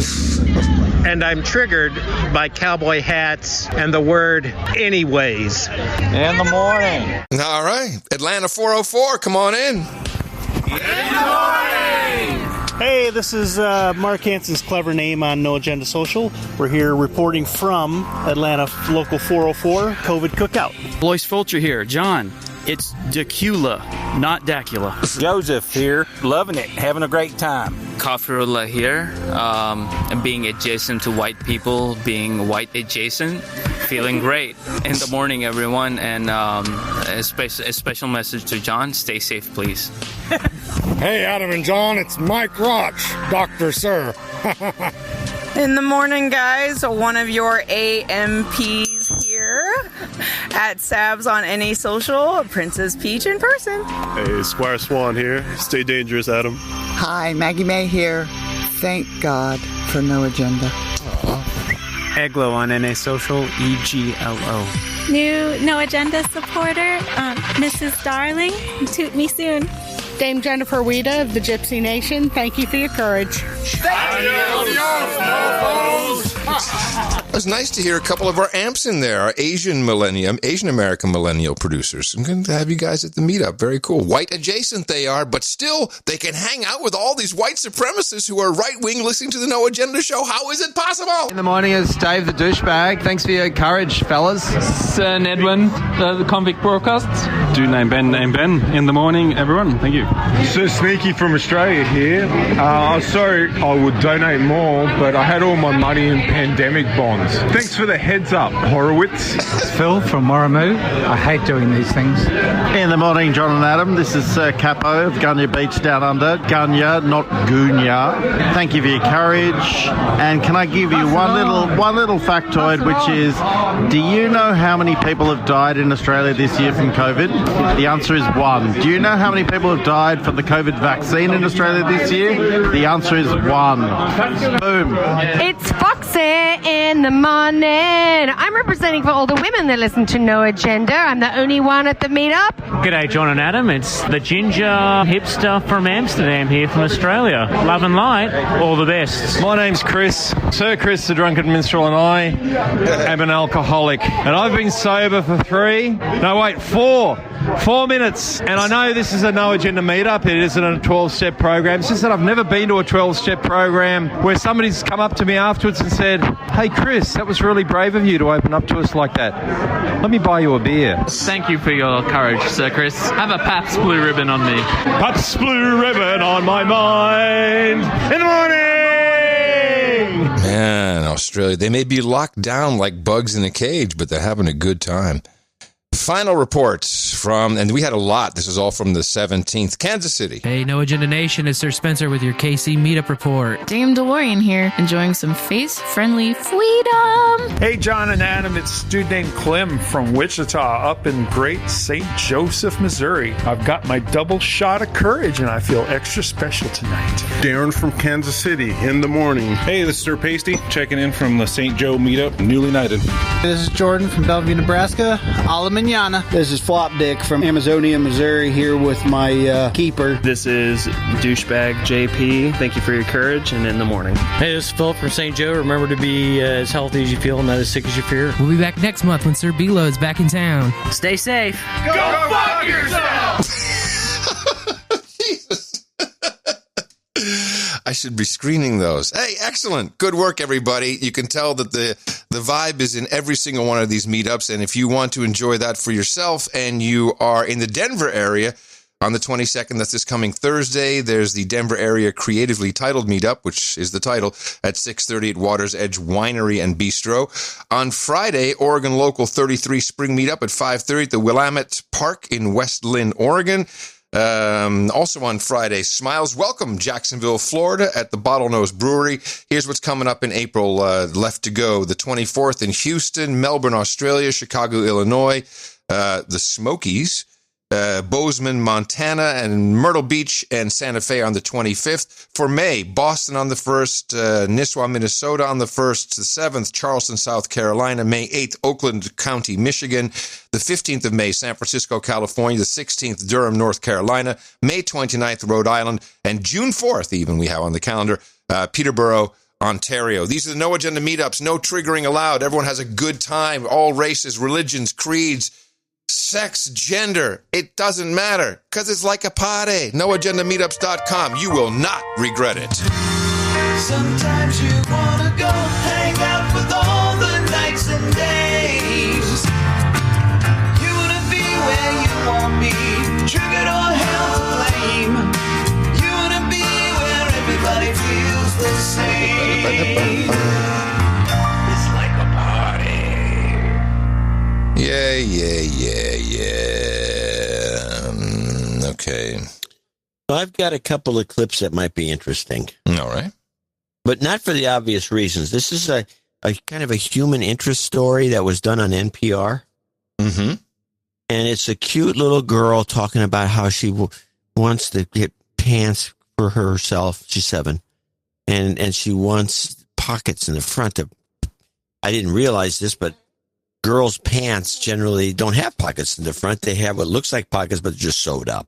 And now we're going to hear from a little girl who recently got a big lesson in the power of persuasion. I like to put my hands in my pockets, and they're very helpful. That is 7-year-old Cameron Gardner of Bentonville, Arkansas. She was learning how to write persuasive letters in her first grade class when she decided to put that lesson to work and address a problem that a lot of girls and women have complained about over the years. How come many pants for women and girls don't have real pockets? Her mom, Kim Gardner, says this has always bothered her. It'd probably been going on for, I would probably say, a year, where it was something that was always on her mind, and she'd always tell us, I don't like these jeans because they don't have pockets. I don't want to wear these because they don't have pockets. And so after all of that, I just kind of encouraged her and said, well, what can we do? What do we need to do about this? And that's when she wanted to go to Old Navy and tell them. I happen to know something about this. If there's a second part, so I don't want to step on anything. Okay, well, why don't you play the second part? And then I have thoughts on this. Okay. But, of course, they really like to milk the little girl's voice. Well, she's got obviously. Yes, she's so cute. Okay, hit it. Cameron decided she would write to her favorite clothing brand, Old Navy, and she politely suggested that they start getting rid of what she calls fake pockets. You know, the kind that look like pockets, but they're actually sewn shut. Dear Old Navy, I do not like that the front pockets of the girls' jeans are fake. I want front pockets because I want to put my hands in them. I also would like to put things in them. Would you consider making girls' jeans with front pockets? Don't eat me, Bo Jordan. You're scary. So scary. That are not fake. Thank you for reading my request. Sincerely, Cameron Gardner, age 7. Her letter caught the attention of Old Navy's product team, who wrote Cameron back saying they do make some pants with real pockets for girls, but they appreciated her feedback and would consider her suggestion. We did not know if we would get a response. That was something we had talked with her about before, that we were just going to send the letter and hopefully they would receive it. And so we were really excited and thankful that they responded. And they sent along a few other goodies for Cameron, too. 4 pairs of jeans with front pockets in them. I got it right after we got from our vacation, and I even thought it was a birthday present. She's got her favorite pair picked out already. A kind that has shorts, and they have white flowers on them and fringes. And now that she's had so much success with Old Navy, who does Cameron think will be the target of her next letter writing campaign? The president. According to her mom, the first grader is also very passionate about putting a stop to littering.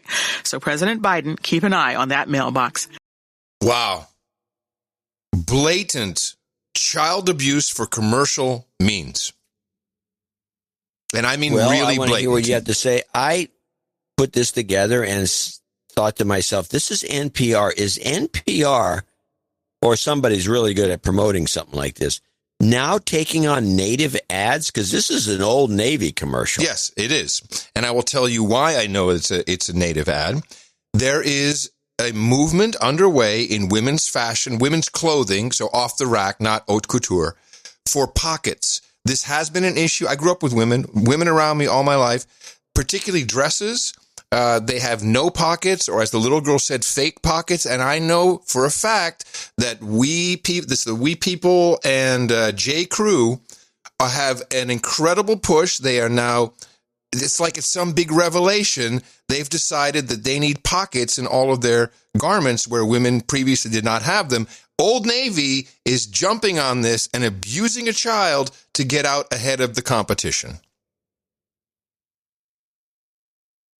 Well, I think you're right. Things you didn't expect to hear from the No Agenda show. But yes, it's totally bullcrap. This is exactly what you expect to hear from the No Agenda show. Well, I mean, who knows about women's fashion? I didn't expect to have a relevance there. I'm talking about the fact that native advertising, which is a plague on journalism, is creeping in everywhere. And when I found this, I liked the story anyway because I thought it was cute, especially the way she says fake. She has this hard K. It's very interesting. But the whole thing being it's all about how great her favorite store. They mentioned that in there. Her favorite store is Old Navy, and I know that the Gap, which owns Old Navy, is a huge subscriber to massive advertising effort. Oh yeah, totally. And this is when I think of NPR. That's the last place. And I'm guessing now this is not the first example. I'm guessing now that there's a lot of this native advertising going into the nation's treasure, NPR, as these kind of human interest stories. And I believe if you timed it out, it would be probably 2:30. Exactly. It would be a full-on commercially timed segment. Sure. And we should be on the lookout for more of this, particularly for the pockets. It's a real thing. It's the hottest move in fashion, believe it or not. Oh, I'm so happy I got pockets. I had a second half of show segment, a true UFO segment. I'm going to move it to Thursday, but remind me to do it. No, to make up for my podcast story. Never happening. It's a doozy. Yes. So second half of show on UFOs. Also, I hope to have some theremin chops down for you. I got some time. Oh, it's perfect for the segment. Yes, I'll play. I will accompany myself. Just bring the theremin out and play the theremin as you're doing the segment. I will accompany myself. It's something new in conspiracy theory world. No one's doing it. All right, okay. I'm still not reminding you. Coming to you from Opportunity Zone 33 here in the capital of the Drone Star State, Austin, Texas. It is in FEMA region number 6 if you're looking for it on the governmental maps. Remember us at Dvorak.org/NA until Thursday. I say in the morning, everybody. I'm Adam Curry. And from northern Silicon Valley, where everyone's saying the show's too long, I'm John C. Dvorak. Jesse Coy Nelson coming up, along with Doug Longenecker. End of show. We'll see you on Thursday, everybody. Till then, adios, mofos! And such. There's a new Olympic sport. It's breaking barriers. Will soon be on the global stage like never before. Performing solo sex acts on the desk of a female lawmaker. The moves keep your body twisting and turning. I'm shocked and I'm disgusted. It is shameful. It is a dance. It's a cultural dance. It has its own terms, its own meanings. Performing solo sex acts on the desk of a female lawmaker. Lewd acts. It is just absolutely shameful. It takes a lot of core and physical strength to be able to maneuver around the heavier parts of the dance. There's a new Olympic sport. It's breaking barriers. Will soon be on the global stage like never before. Misogyny. Performing solo sex acts on the desk of a female lawmaker. Those parts are very explosive. And only the best of the best take part in these athletic games. Performing solo sex acts on the desk of a female lawmaker. And it has nothing to do with speed or strength. Pulling on a rope is only exciting for the first 3 seconds. If you're by yourself, who are you synchronizing with? A ball and a wall. A ball and a wall. It is just absolutely shameful. Corn pop. Corn pop. What the French is going on there? Corn pop. Well, Rachel is an idiot. Why is everybody being so mean out there? You can read that exact same sentence without the word baseless. Another built back. And the sentence does not change. Fake news day. I need a little girl to say, shut up, slave. Does anybody know a baseless world? From a stolen lockdown day. Behind the curtain. Look at the swollen. That's where we got our lizard brains. People numbers from. Classes. All the boys want to say. Why is everybody so mean out there? All I really need is a Fletcher screen. She must go on. Devorak.org. 28%. There's no agenda show here. Nailing it. To believe that a secret memes may be flaking, but my smile is face diapers. Always authoritarian world government or new world order. Just a stroll down Capitol to the hallowed infamous hate. Stick a little needle in me, baby. I won't feel nothing. Say the discourse engineered civil chaos we create. What are we learning there, both? What say the crack pottery now? Buzzkill, are you turning? Turning. Will you call it a foul? Holy glibbery. What difference at this point does it make? The show must go on. Devorak.org. No agenda. Slash NA donate. My deep state may be faking, but my eyes every day always keeps me small. 28%. To believe that a secret authoritarian world government or new world order. Sail you mighty shiver state to civil hates divide. We are mightier, we are the 99. What would Cynthia McKinney say? Fight for Jesus, dude. Show must go on. Devorak.org.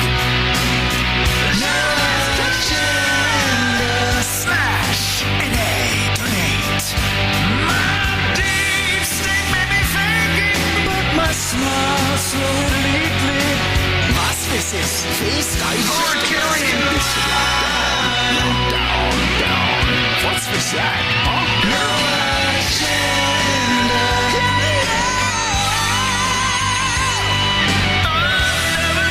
For your English there. Face it. Dollies for their pins? With a grin.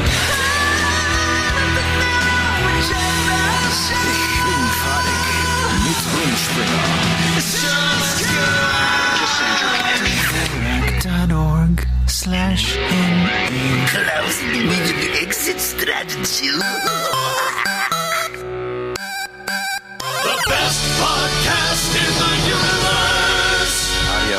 mofo. Dvorak.org/NA.